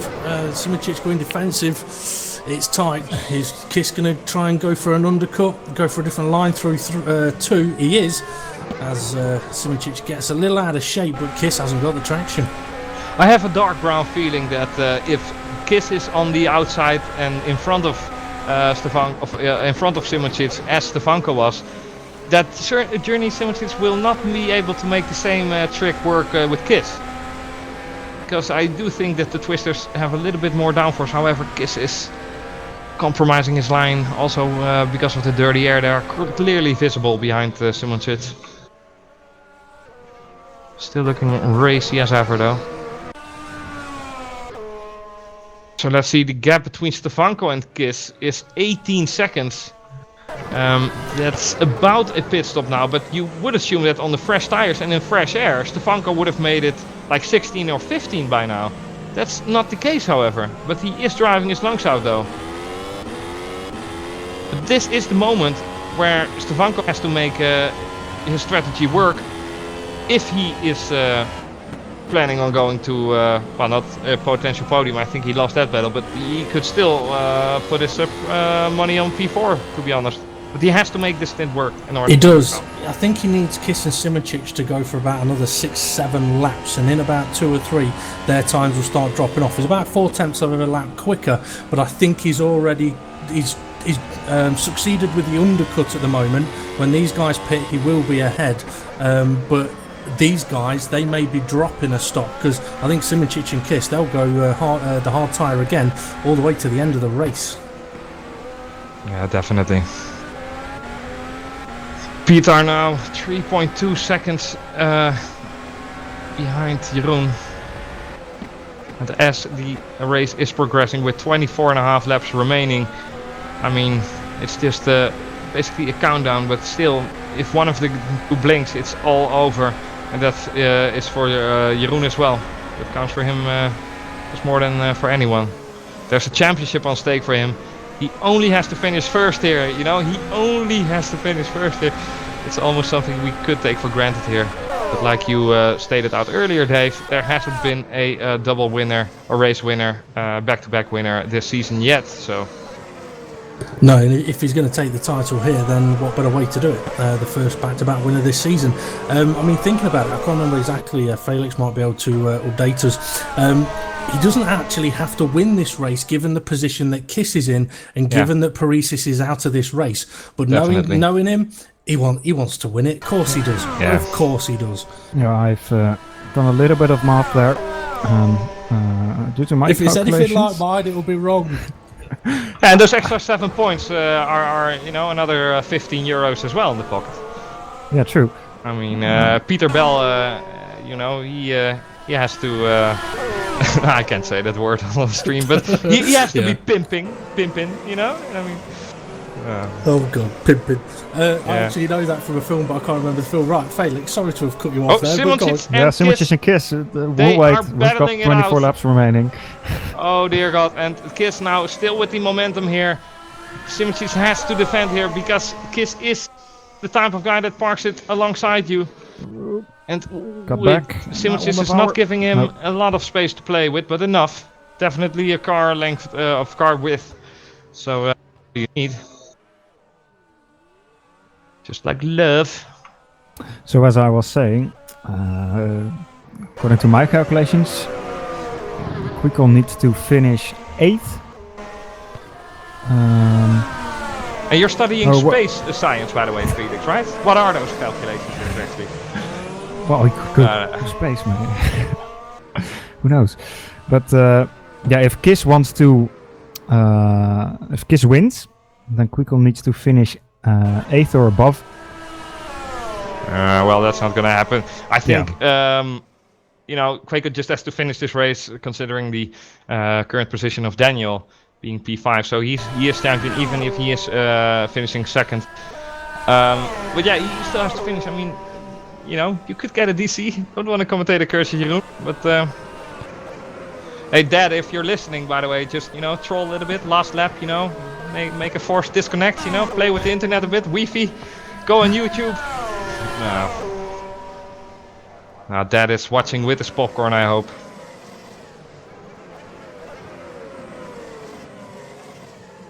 I am actually curious if they bought a bottle of champagne, because I'm sure Quakel is, you know, completely livid by winning the championship, and why wouldn't he be? Personally, I would be happy as well to have finally gotten a Dutch championship in Formula Sim Racing. You know, Finally. I'm finally getting it back again after that. Okay. You know, but yeah, it was a fun time with Bono. Ivanov and Valeriano having a decent little battle down the start-finish straight. I think Ivanov had just made a move into the final corner. Valeriano coming back now though, trying to round the outside into turn 1 and He just did about ahead. But he's going to have to keep fighting because Ivanov's coming back at him. Yes. Ooh, and Giordano Don't do Valeriano. Yeah, Don't do exactly. Playing with fire here, both on a hair-thin strip of, I don't know. But it's Valeriano who pulls on the longest cord. With that despicable engine sound, sorry. Quakel into the pits. There we go then. Okay, firmly stopped before the 90-kilometer mark, and he's going onto the hard compounds yet again. So that will mean that he will have the last remaining stint of his race. Simoncic into the pits as well, just pulling up into his pit box. Obviously, we think it might be close between himself and Stefanko, although Stefanko could be 2-3 seconds ahead. It is another set of the hard tyres for Simoncic, but where Stefanko is already ahead. Yep. So there you have it then. This is the advantage where what Stefanko needed and what he was aiming for. However, the question now for him is, can he finish this race in a normal fashion as well? He's definitely not taking it slow on these tires. 138.7, 138.5, 138.5. So I think he's just pushing the set and then going for another mediums. Yeah, he's really pushing. I don't know if he is, but considering his driving style, I would bet my bottom dollar on that as well. Daniel Brewer making a nice recovery after that less nicer incident that he had earlier in this race. I believe Partington has gotten a little bit of a topsy-turvy race, but nevertheless tremendous qualifying from the young Brit. So Briljak now going into the pits as well.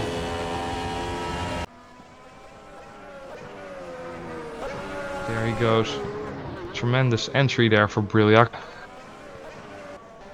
One of the last laps that he will spend being the reigning world champion of Formula Sim Racing, I believe. You know, fingers crossed for Jong Quakel. Otherwise, it's the next race. But yeah, Quakel now going across start finish line. Brilliant. Patel Kiss in the pits. Yeah. So let's see where Kiss will feed out in terms of Stefanko. Stefanko will obviously be ahead, but what will be the distance between him and Simoncic as well? Stefanko also in front of Patel even, wow. Yeah. Of course, he has been pushing that set, as I mentioned. Yeah, he's going into the pit again, I believe. I would assume so too. Kiss behind Simoncic again. That's not what he wanted, but that's certainly what he could have calculated on, considering the fact that Simoncic went in before him. 4.5 seconds now between Briljak and Quakel, so that pit stop alone with one lap earlier as well. Jeroen made up 1.2 seconds, so great stuff from him. Valeriano and Ivanov round 28 into turn 1 on this occasion, but Manasakis, he's now right behind them on the medium tyre. Yeah, George Manasakis not to be taken with George Statsopantelis. A lot of Georges in Formula Sim Racing, and they would happen to be Greek as well.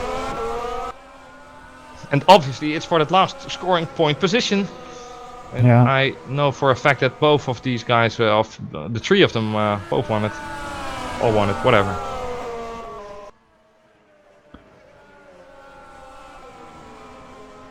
As we are heading into lap 37 right about now. Quake still leading, obviously. 20 laps to go. That's a purple lap. 38.1. Very good lap there. Almost in the 37s now. Right. I can already see Peter Bell sitting behind his desk with, the 3 fingers on top saying, excellent. Well, I did mention earlier on that I needed to remind Peter Bell that I made a bit of a bet with him.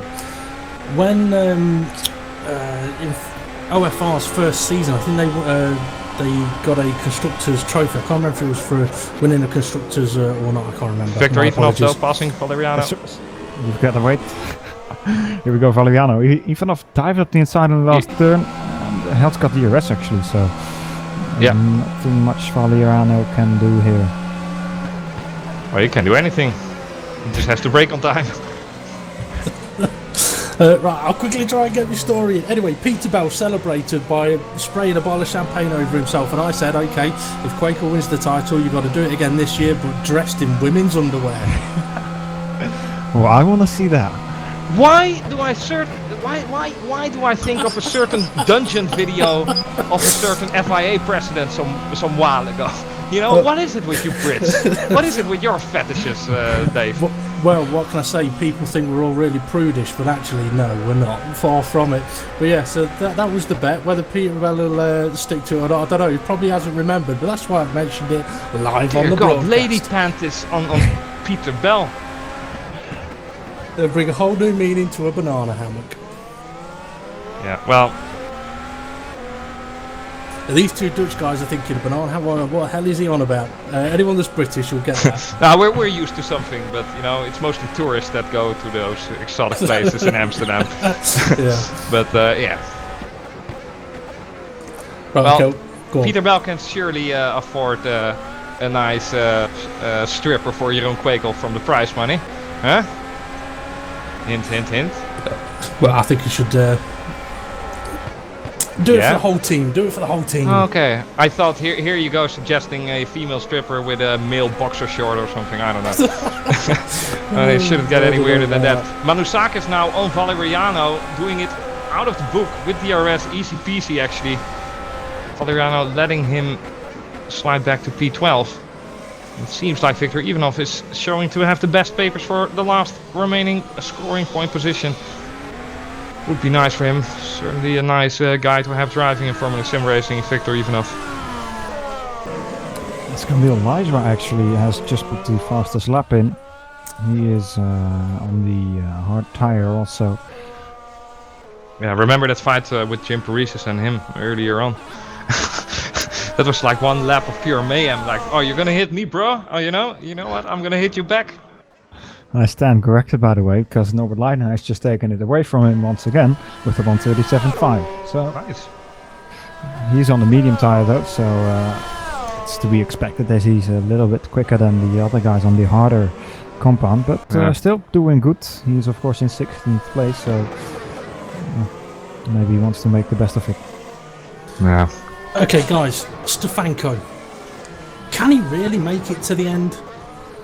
I don't think so, because he has been driving quite aggressively, and it would be a surprise to me if he would make it 29 laps driving like that. But, I have never scored a point in WC ever, so there you have it.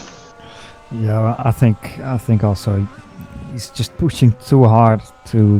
Where's Felipe Giro? Tire life. Yeah. Well, on this, the reason that I asked is because obviously he's not gaining on the leaders, but he's not pulling out a gap on Patel. He's not creating a big enough gap to kiss, and if he does go and pit for another set of the medium tyres, as he's already shown, he's even if he can catch up, which he may be able to do, he's going to struggle to overtake.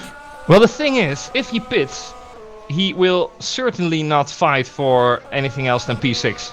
If he's not pitting, he most likely will finish the race, in front of Michi Hoyer, I think. Even though having, destroyed tires for the last 2 or 3 laps, he can afford a 5-second, deterioration of time past the last laps. But yeah, it's a matter of time, I think. But 18 laps still to go for him. Yeah, I mean, I don't think. In this final corner.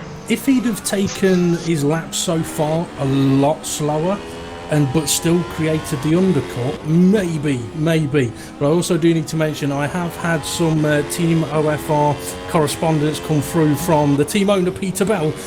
He says, tell Chris I will not be using team money for a stripper. I don't know. I think I'm gonna slash W Giro now and disappoint him with that.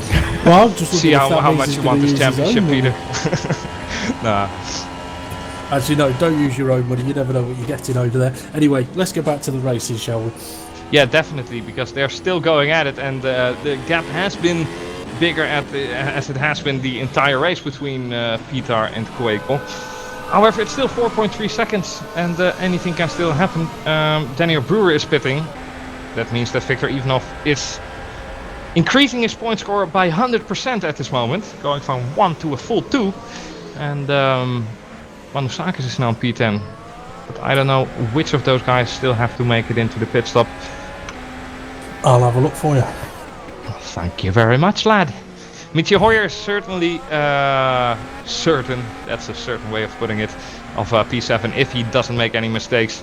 Well, no. Brilliant's gone off. He's gone off. Paul's in the corner. He's in the gravel. That's going to put Stefanko in play with him, possibly. But Stefanko's going to pit again. That's not going to happen. But yeah, that's definitely a mistake that you wouldn't expect from Peter Breyer. However, he did make a run for it, and it's the first messy situation he has gotten himself into this afternoon. Instantly gonna transpond into a bigger gap than previous laps, because that is a shy 8-second gap, and you know, Jerome has to lose half a second lap now in order to get rid of this win, which he is likely not to do. Place your bets now, I suppose. Okay, Ivanov may not have to pit again. He'd have to do a 3-lap longer stint than his previous media prime stint. If he can do that, yeah, he won't need to stop. Manasakis, though, he's on the medium tyres. He will have to stop again, I think. Yeah, definitely.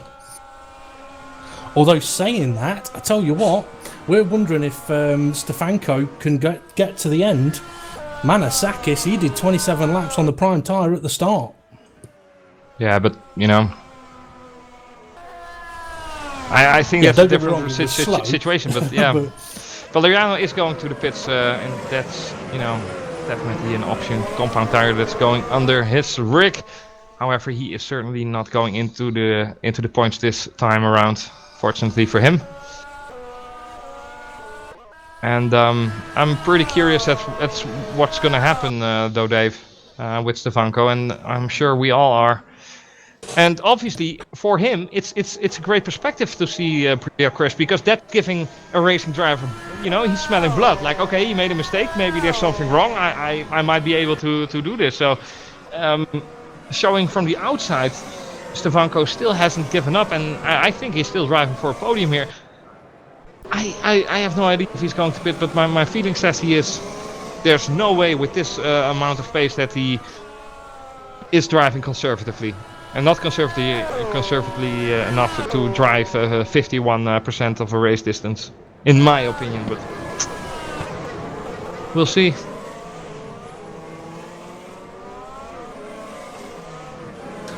It will be interesting to see what happens. I mean, if he actually closes the gap on Breliat now, I think he might go for it. I think he's going to try and go to the end. He's already sliding about a little bit, and remember, he still has 15 laps to go. Certainly not a small distance. So Manusakis into the pits now. Maybe James Sadler is bargaining for a point here. Who knows? Okay, I'm going to put my €10 down. Here it comes. I don't think Stefanko's pitting. I think he's going to the there end. You have it. Well, I don't think so. And what do you think, Felix? I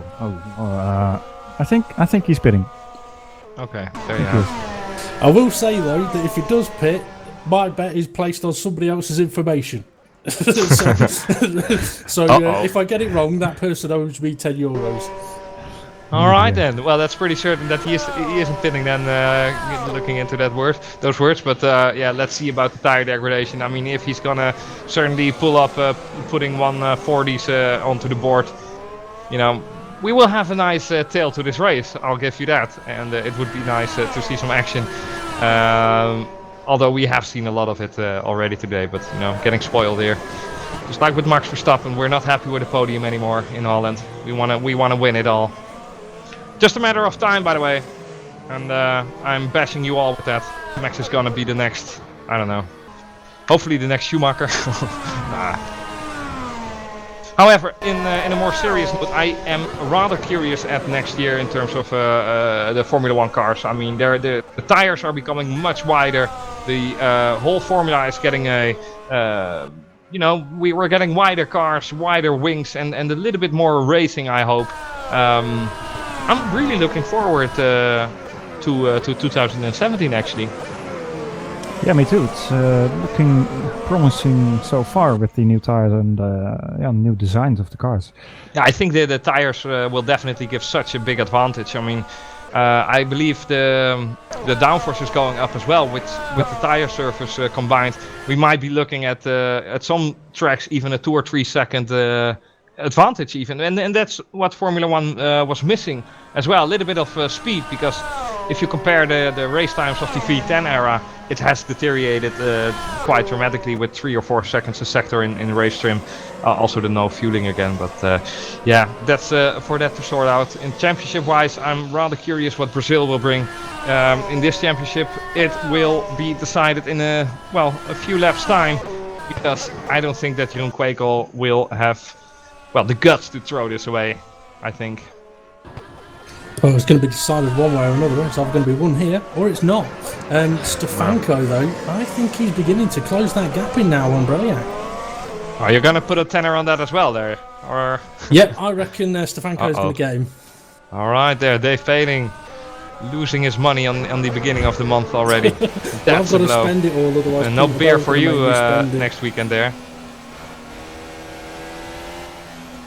And you Brits are like golems with your beer. It's like you're precious. Huh? That is very, very true. Very, very true. Although saying that, the amount of pubs that closed down in the UK over the last few years is absolutely appalling. But yeah, we make up for it by buying crates of beer at the supermarket. But Stefanko, yeah, I think he's feeling it. He's sniffing a second place here. We do have to keep an eye on Patel and Simoncic though. But Kiss is catching up to the back of Simoncic as well. But I think they're just sort of leveled out at the moment. To be fair, Dave, I think you have to rephrase like I'm smelling a second place from Martin, because I don't see it happen, to be honest. But that's not to do with Stefanko or you. But I think Breliak, you know, it's still the reigning world champion. It's still Breliak, you know. I mean, you have to be really good to beat him. And he only made one mistake this entire race. I don't think he will let himself into that as well. He knows that he effectively is not going to win this race, so he's not going to give it everything as well. He has the tire advantage over Stefanko. And I think Stefanko will hit the cliff at about lap 50. But yeah, I think in about 3 or 4 laps time, if Stefanko hasn't pitted yet, you are about to get your suspicions proven that he isn't going to pit. However, I'm not going to pay you the tenner. Maybe Peter Bellis or whoever you got that information from. Christopher Kopp, perhaps. I don't know. But yeah, we'll see. I can't divulge my sources unless they're correct. And that's coming from a British guy with your, I don't know, stupid newspapers and whatever. British media is terrible. Seriously, absolutely terrible. It is, and I haven't read a newspaper in about 10 years. Yeah, well, good job for you. But, yeah, I mean, who cares about the news, I suppose. We are about to make some news here with the annunciation of the new world champion. I cannot wait, and I'm sure a lot of you guys couldn't. I mean, Jeroen is certainly not unknown on YouTube and in the SimRacing community as well, and hands down he definitely deserved this if you look at the effort he has put into it. Yeah, definitely he has been the stronger guy this year for sure. has had ups and downs, of course. For example, Hungary wasn't his best race, but he has definitely shown that he is World Championship or World Champion worthy. Oh, I thought you wanted to say World Champion material. Like, oh, we sorted that out quite early on last year, actually. Yeah. I mean, in his first WC appearance, actually led the race. I'm like, look at this cocky guy. You know, what does he think? But yeah, Cuba was the same. I mean, he was so fast back then, but still is, by the way. Unfortunately, not driving today. However, must say that Daniel Brewer, especially after that first of that initial contact on the first couple of laps in the race, still bringing home a point here, will, you know, taste at least a little bit of sweet at this during his salty start.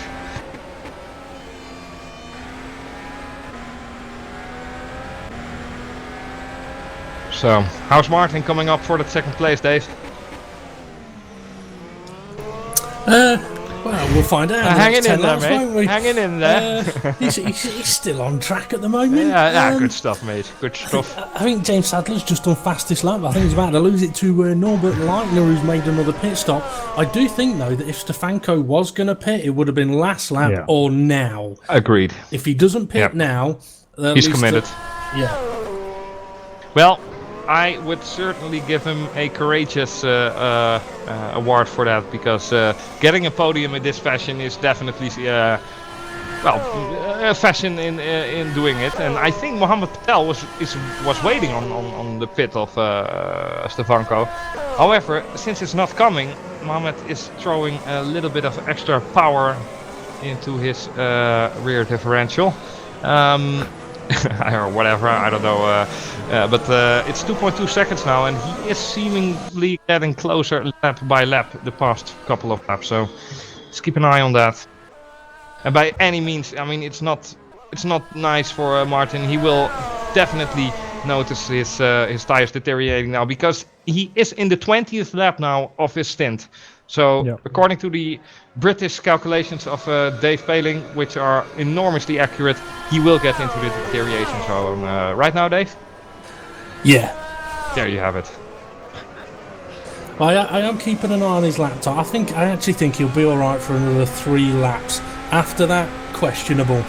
George Manasakis, though, he's trying to attack Camille Leiswa down into turn 1 on the medium compound tyre now. DRS wide open, and Leiswa on the prime tyre, the harder compound, defended him quite nicely. And here we go into the team radio with Jim Paresis on George Manasakis. Kick his ass! Kick his ass! Yeah, it could quite possibly be that as well.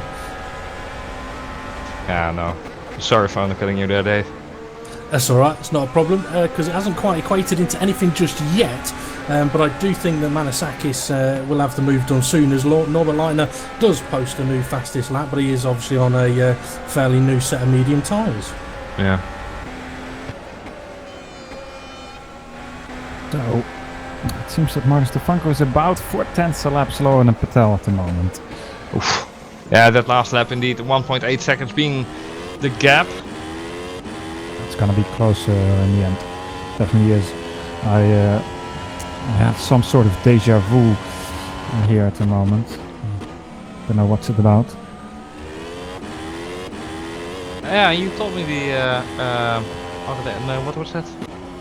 Never mind it. But it's still gonna be a tense battle, perhaps, for the last scoring point position, because Camille is only 5 seconds away from Brewer. Brewer doesn't have to pit anymore, I believe.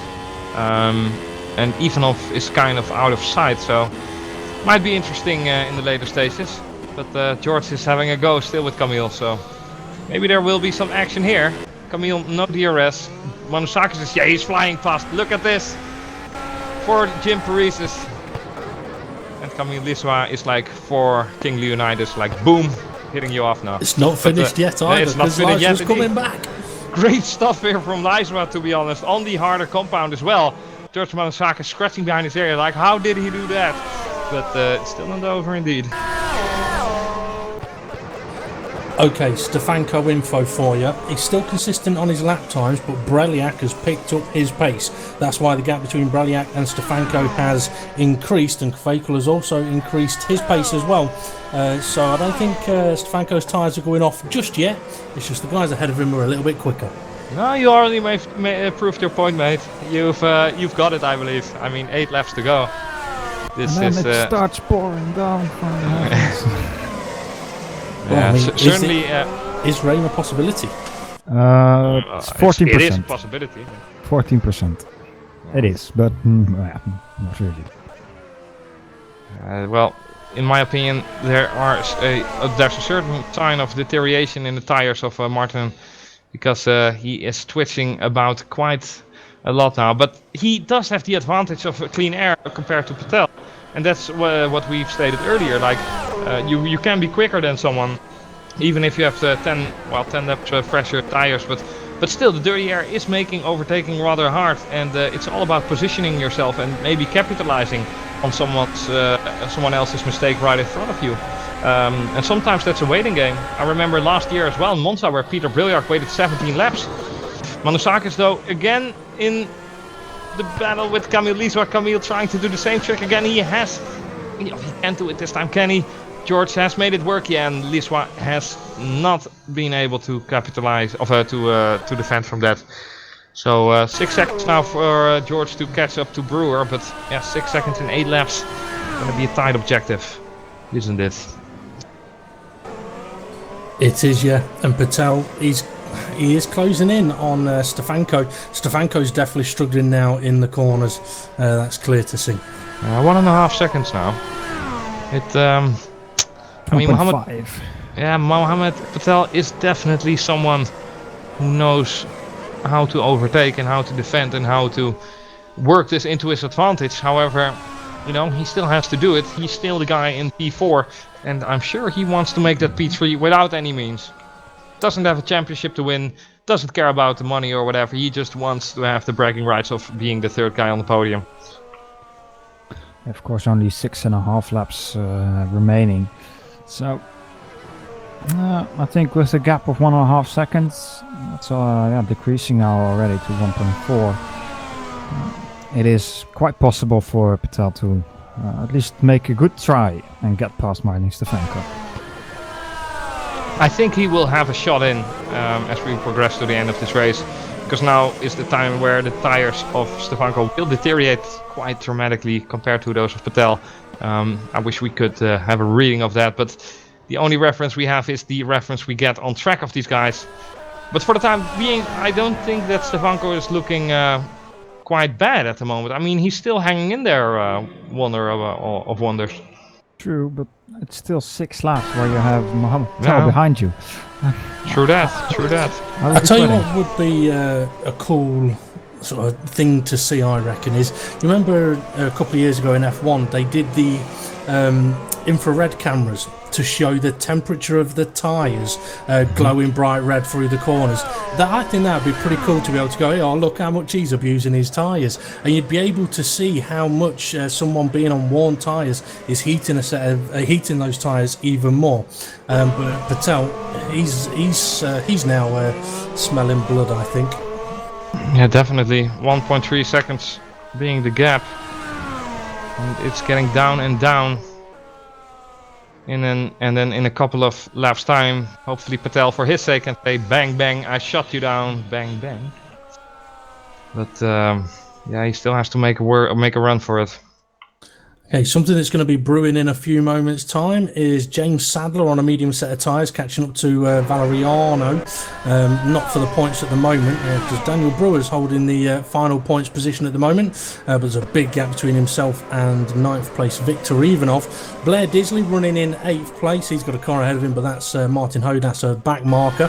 Michi Hoyer running comfortably in 7th, but Kiss looks like he's getting close on Simoncic again. But I'm just wondering if they've got enough in their tyres to really attack each other now. Well, if there's any time to do it, it's now. And I'm sure they all realizing that. Patel's in DRS range. Is he? Nope. Is he? No, he might not. He be. doesn't have Looking DRS. at the tyre, now he is. Like he was within, yeah, he is. Yeah, now he is.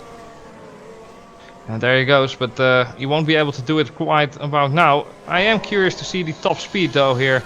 Stefanko is reaching quite a lot of as well. 315 and 318 for Patel with DRS. So the difference is only 4 kph.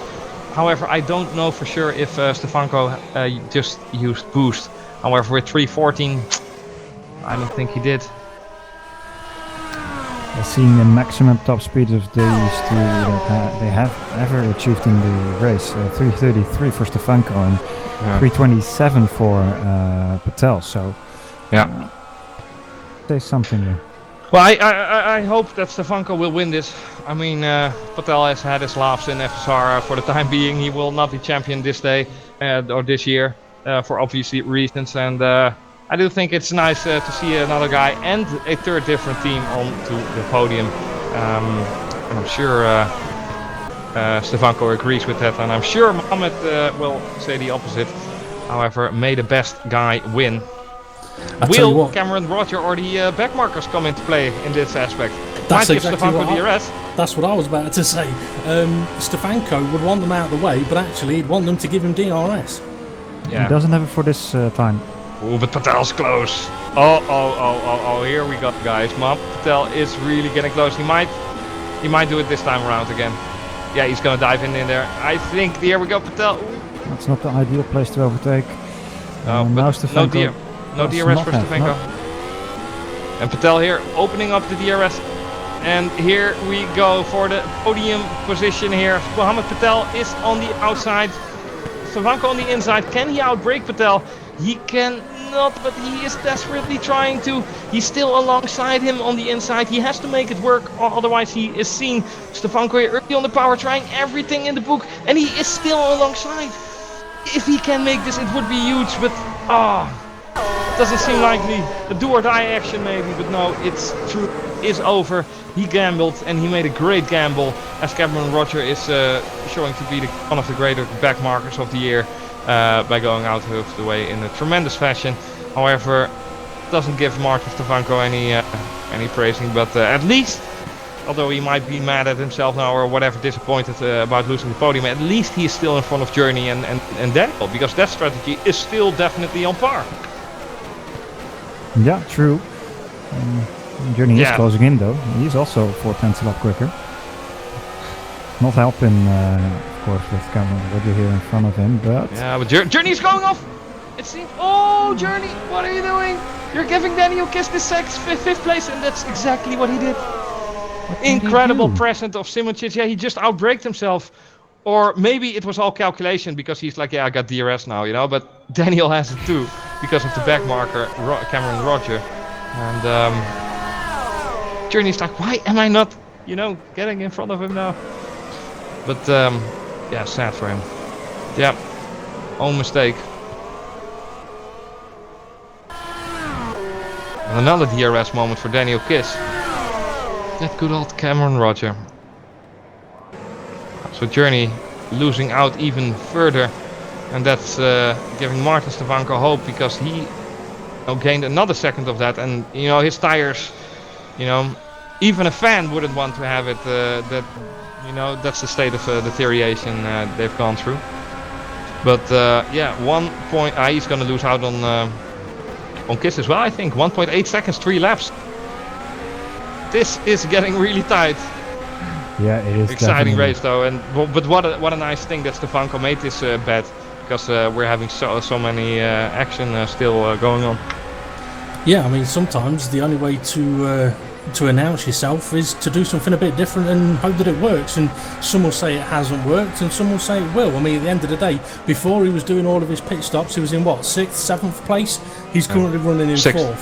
Yeah, 6th, exactly. So he's currently running in 4th. I will now say where my information came from. It was Duel now that said I reckon Stefanko can get to the end, and he's actually said to me, he says he'll send you, Chris, the bank details to send over the €10 and he'll use it to buy himself a new set of brakes. Well, if the Walt says it, we know it must be true then. And what else is going to be true is that in a few laps time, less than 10 kilometers actually, I think we will have a new world champion. Except if Dad is still, you know, with his hands on the router. Don't jinx Like we it. said. Don't jinx it. But yeah, there we have it. Mohamed Patel scoring that last podium spot, and I think Martin Stefanko still is having a run for his money in terms of position. Kiss is certainly smelling blood. But yeah, it was 1.2 seconds, 1.3 seconds last time around. It's now 1.4. So even with deteriorated tires, Stefanko managed to, get even 2/10 of a better lead than the previous lap around. So Mitchy Hoyer still having the feeling he's driving alone in this race. He's like, where is everyone? No problem though. He'll think he's doing another race, won't he? I don't know, but still hanging on. A lot of lonely ones in there. Yeah. Stefanko's tyres, I think, may have gone off 2 laps ago. He was very, very consistent throughout the whole of his stint, but the last 2 laps was 8 tenths slower and 5 tenths slower than his third to last lap. So yeah, his tyres, I think, are now into that situation of they're going to go at any point. But Daniel Kiss, he's going to give it a go, but he's only going to have really sort of one attempt at it, I think, and that's at the start of the next lap. Yeah, that's on this straight and the next one. He has the RS, Daniel Kiss. Stefanko does not from Junic. Let's see what Kiss can do, or Kiss can do. Exactly, whilst Jerome is on the last lap of this race. Is Daniel Kiss gonna steal his shine at the end?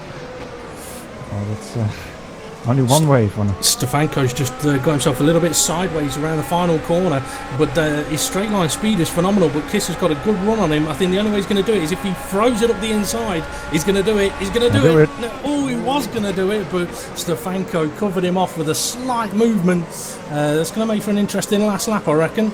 Yeah, definitely. Hands on to your tights, I suppose. Here we go.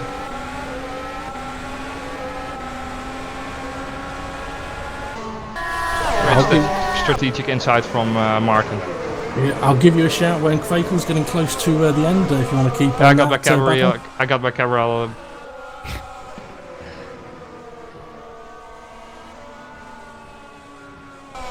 So what a great race, and what a great race to decide this championship on as well. As the last lap is running, Quakel steadily in the sector 2 still. What's the situation with Kiss? Close enough. He could try it in the last corner. He could. It's gonna be difficult. But yeah, he's got nothing to lose. And here comes the new world champion of Formula Sim Racing. Can you believe it? Another Dutch guy here, decrowning Peter Briljak, and he becomes now the next world champion of Formula Sim Racing. Yo hey yo ho! It's Jeroen Quakel here for Origin Front Rosing. Peter Bell is well, most likely showering himself in champagne here. Jeroen Quakel should have a big shout out as well. What a race and what a fantastic day it has been for him at Origin Front Row. And also his teammate Daniel Boer can score the last point here for them. But the party is complete. Mohamed Patel did manage to get that podium spot just like Peter Briljak. But all the spotlight is on OFR. All the spotlights are on Jeroen Quakel. What a performance in this entire season, and well, a big crown at the end of it. Must have been a great feeling as well going into the last couple of races, knowing you're the world champion. Yeah, definitely must be a very good feeling for Jeroen Quakel. And yeah, as we said earlier, he is a worthy world champion in my opinion, and definitely showed. Has won it hands down. Yeah. And yeah, this is such a delight for him, and such a nice season to take a look at as well. And it doesn't mean that the tension is gone in the next few races, because I'm sure these guys are going to give it everything they still have. And I would be surprised to see Quakel's performance deteriorate, and would still be a safe bet to you know, get him for pole position next time around in I believe USA. I reckon so. I mean, massive congratulations to him. He can now race pressure free.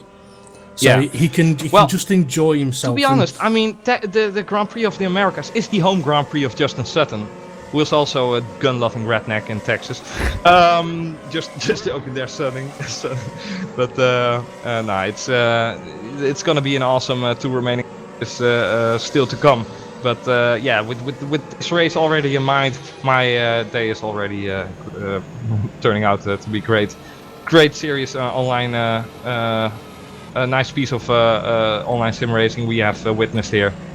And what is your opinion on that event? Where are the donuts? That's my opinion. Yeah, well, there's coming Quaco now. coming, They're doing a coming battle. Here we go. Come on. Do it, Quaco.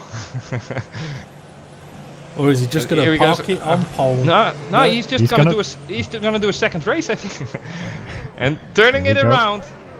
Building up the tension. Here we go. Actually, well, don't run out of fuel now, Jeroen. But yeah, awesome job here, and he definitely deserves the spotlight. Jeroen Quaco, ladies and gentlemen. Great stuff. I think it's fair to say there's going to be one very, very happy driver inside that car. I mean, it'd be nice if we'd be able to have a chat with him, if he'd be able to come and join us, so we could let everybody know just how pleased he is. But I mean, what a way to do it!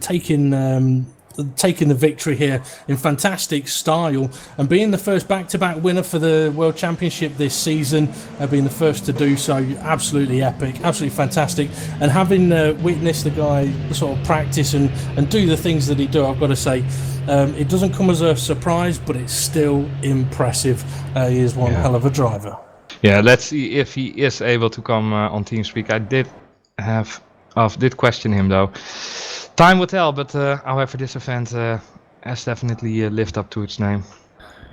Yeah, so of course we also do have the driver of the day. Joined your channel.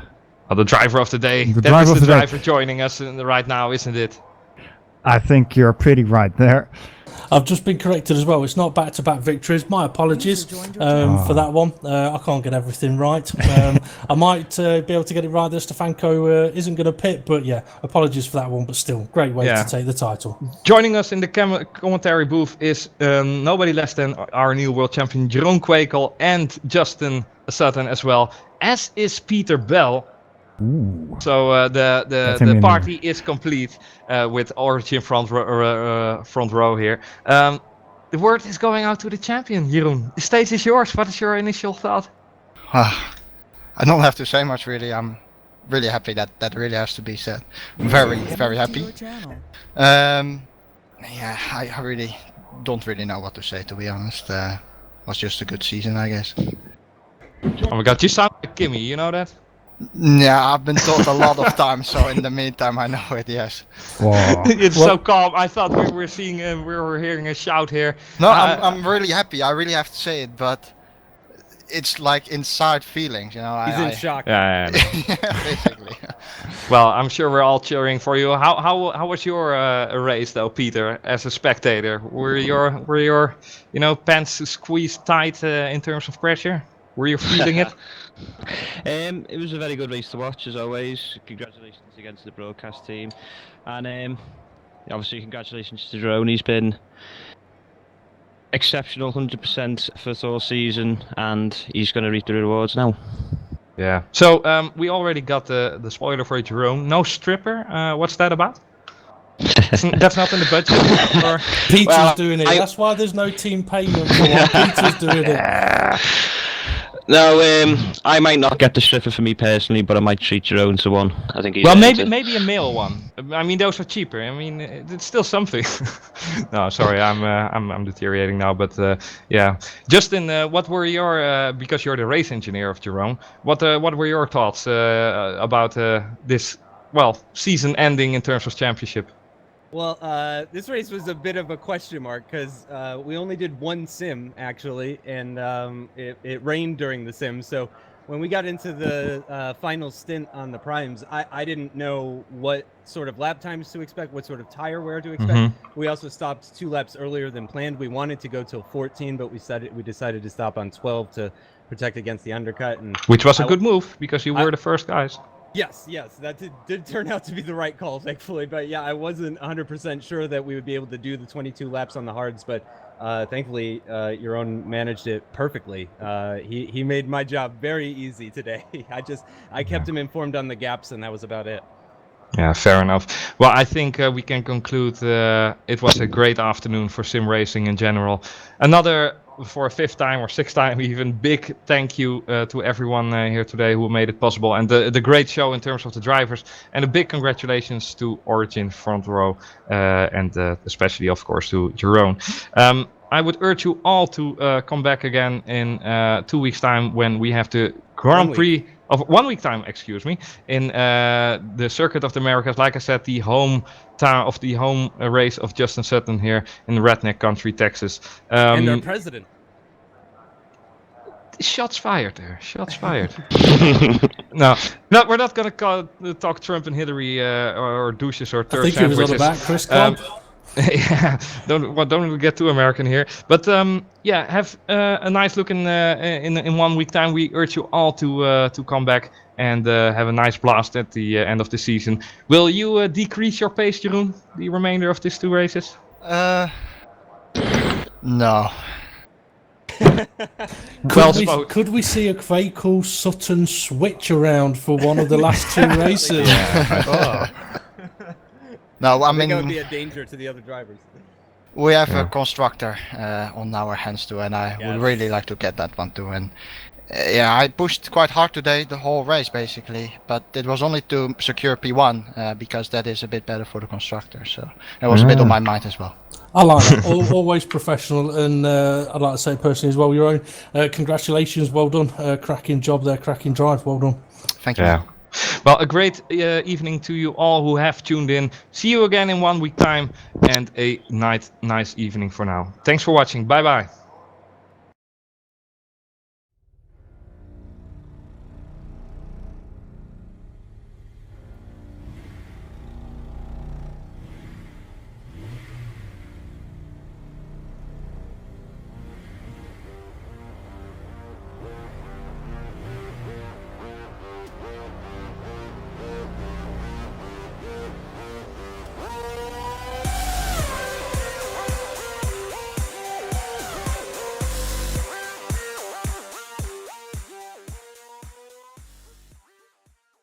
Hello and welcome to the Formula SimRacing Thrustmaster World Championship Round 13 highlights from the world famous Suzuka circuit in Japan. Your own Quakel is heading the Drivers' Championship with a 46-point lead over Jim Parisis, followed closely by Kuba Brzezinski, Mohamed Patel and Yerny Simoncic round out the top 5. For today's grid, Quakel narrowly took pole position from Simoncic while only being 1.5 tenths ahead of Kiss, Martin and Stefanko. Jim Parisis is down in 7th with some work to do, and Kuba Brzezinski is not attending this race. The driver's now waiting for the lights to go out to unleash them to turn 1 here at Suzuka, and it seems as though Simoncic has had a better start as he sweeps into the lead into turn 1. Quakel runs wide and rejoins back in 5th place, and surprisingly no further incidents in turn 1. As we can see, Jeroen tries to hold it around the outside but had to run wide and filed back in behind Jim Parisis, who had an awesome start. Viktor Ivanov defending from Blair Disley, locking the rear trying to avoid his teammate, and Petr Braliak as he approached the hairpin, nowhere to go and losing his front wing. On to lap 6 and Simoncic leads from Kiss, Martin, Quakel, Parisis, Patel, Sadler, Stefanko, Partington, Liswa and Maguire. Lap 11 and Martin Stefanko pits from 8th place for the undercut and a set of the medium tyres, while his teammate Michi Hoyer goes for the overtake on fellow hard runner Greco, but Greco seems to turn into Michi, causing the German to spin, lose his rear wing and eventually force his retirement. On to lap 13 and Kiss and Martin pit from 2nd and 3rd, trying the undercut on Yerny Simoncic. Both take a set of mediums, but this causes Simoncic to react 1 lap later, followed by Quakel, Patel, Parisis and Partington. This creates a very busy pit lane, but also the potential of a very busy pit exit. As they feed out, Simoncic keeps his lead with Greco on a 1-stop, Kiss, Martin, Quakel on hards, Stefanko, Patel, Parisis on hards, and Sadler on hards as well as Partington. Moving on to lap 16, where Simoncic runs wide at turn 1, giving Daniel Kiss the opportunity for the lead. After a tough side-by-side moment, he manages to take the lead. Now with David Greco having started on the hard tyres, has become the thorn in the foot of many of the top runners. Here he is holding up Stefanko nicely for Mohamed Patel to have a nice run at him. Patel uses DRS effectively for a clean overtake down into turn 1. The same cannot be said for Partington though a lap later, as he finds out that side by side into turn 3 and 4 isn't a good idea. He continues on, remaining in the top 10. The battle for 4th, and Kvakel and Patel get a little bit too close going around turn 2, causing both drivers to have a minor moment. The next round of pit stops came on lap 27, and Kiss pitting from the lead to cover an undercut from Simoncic. He's followed by Carlos Martin, and they both take a set of hard tyres to the end. Simoncic reacts but misses his pit box and loses out to Carlos as he goes back to P3.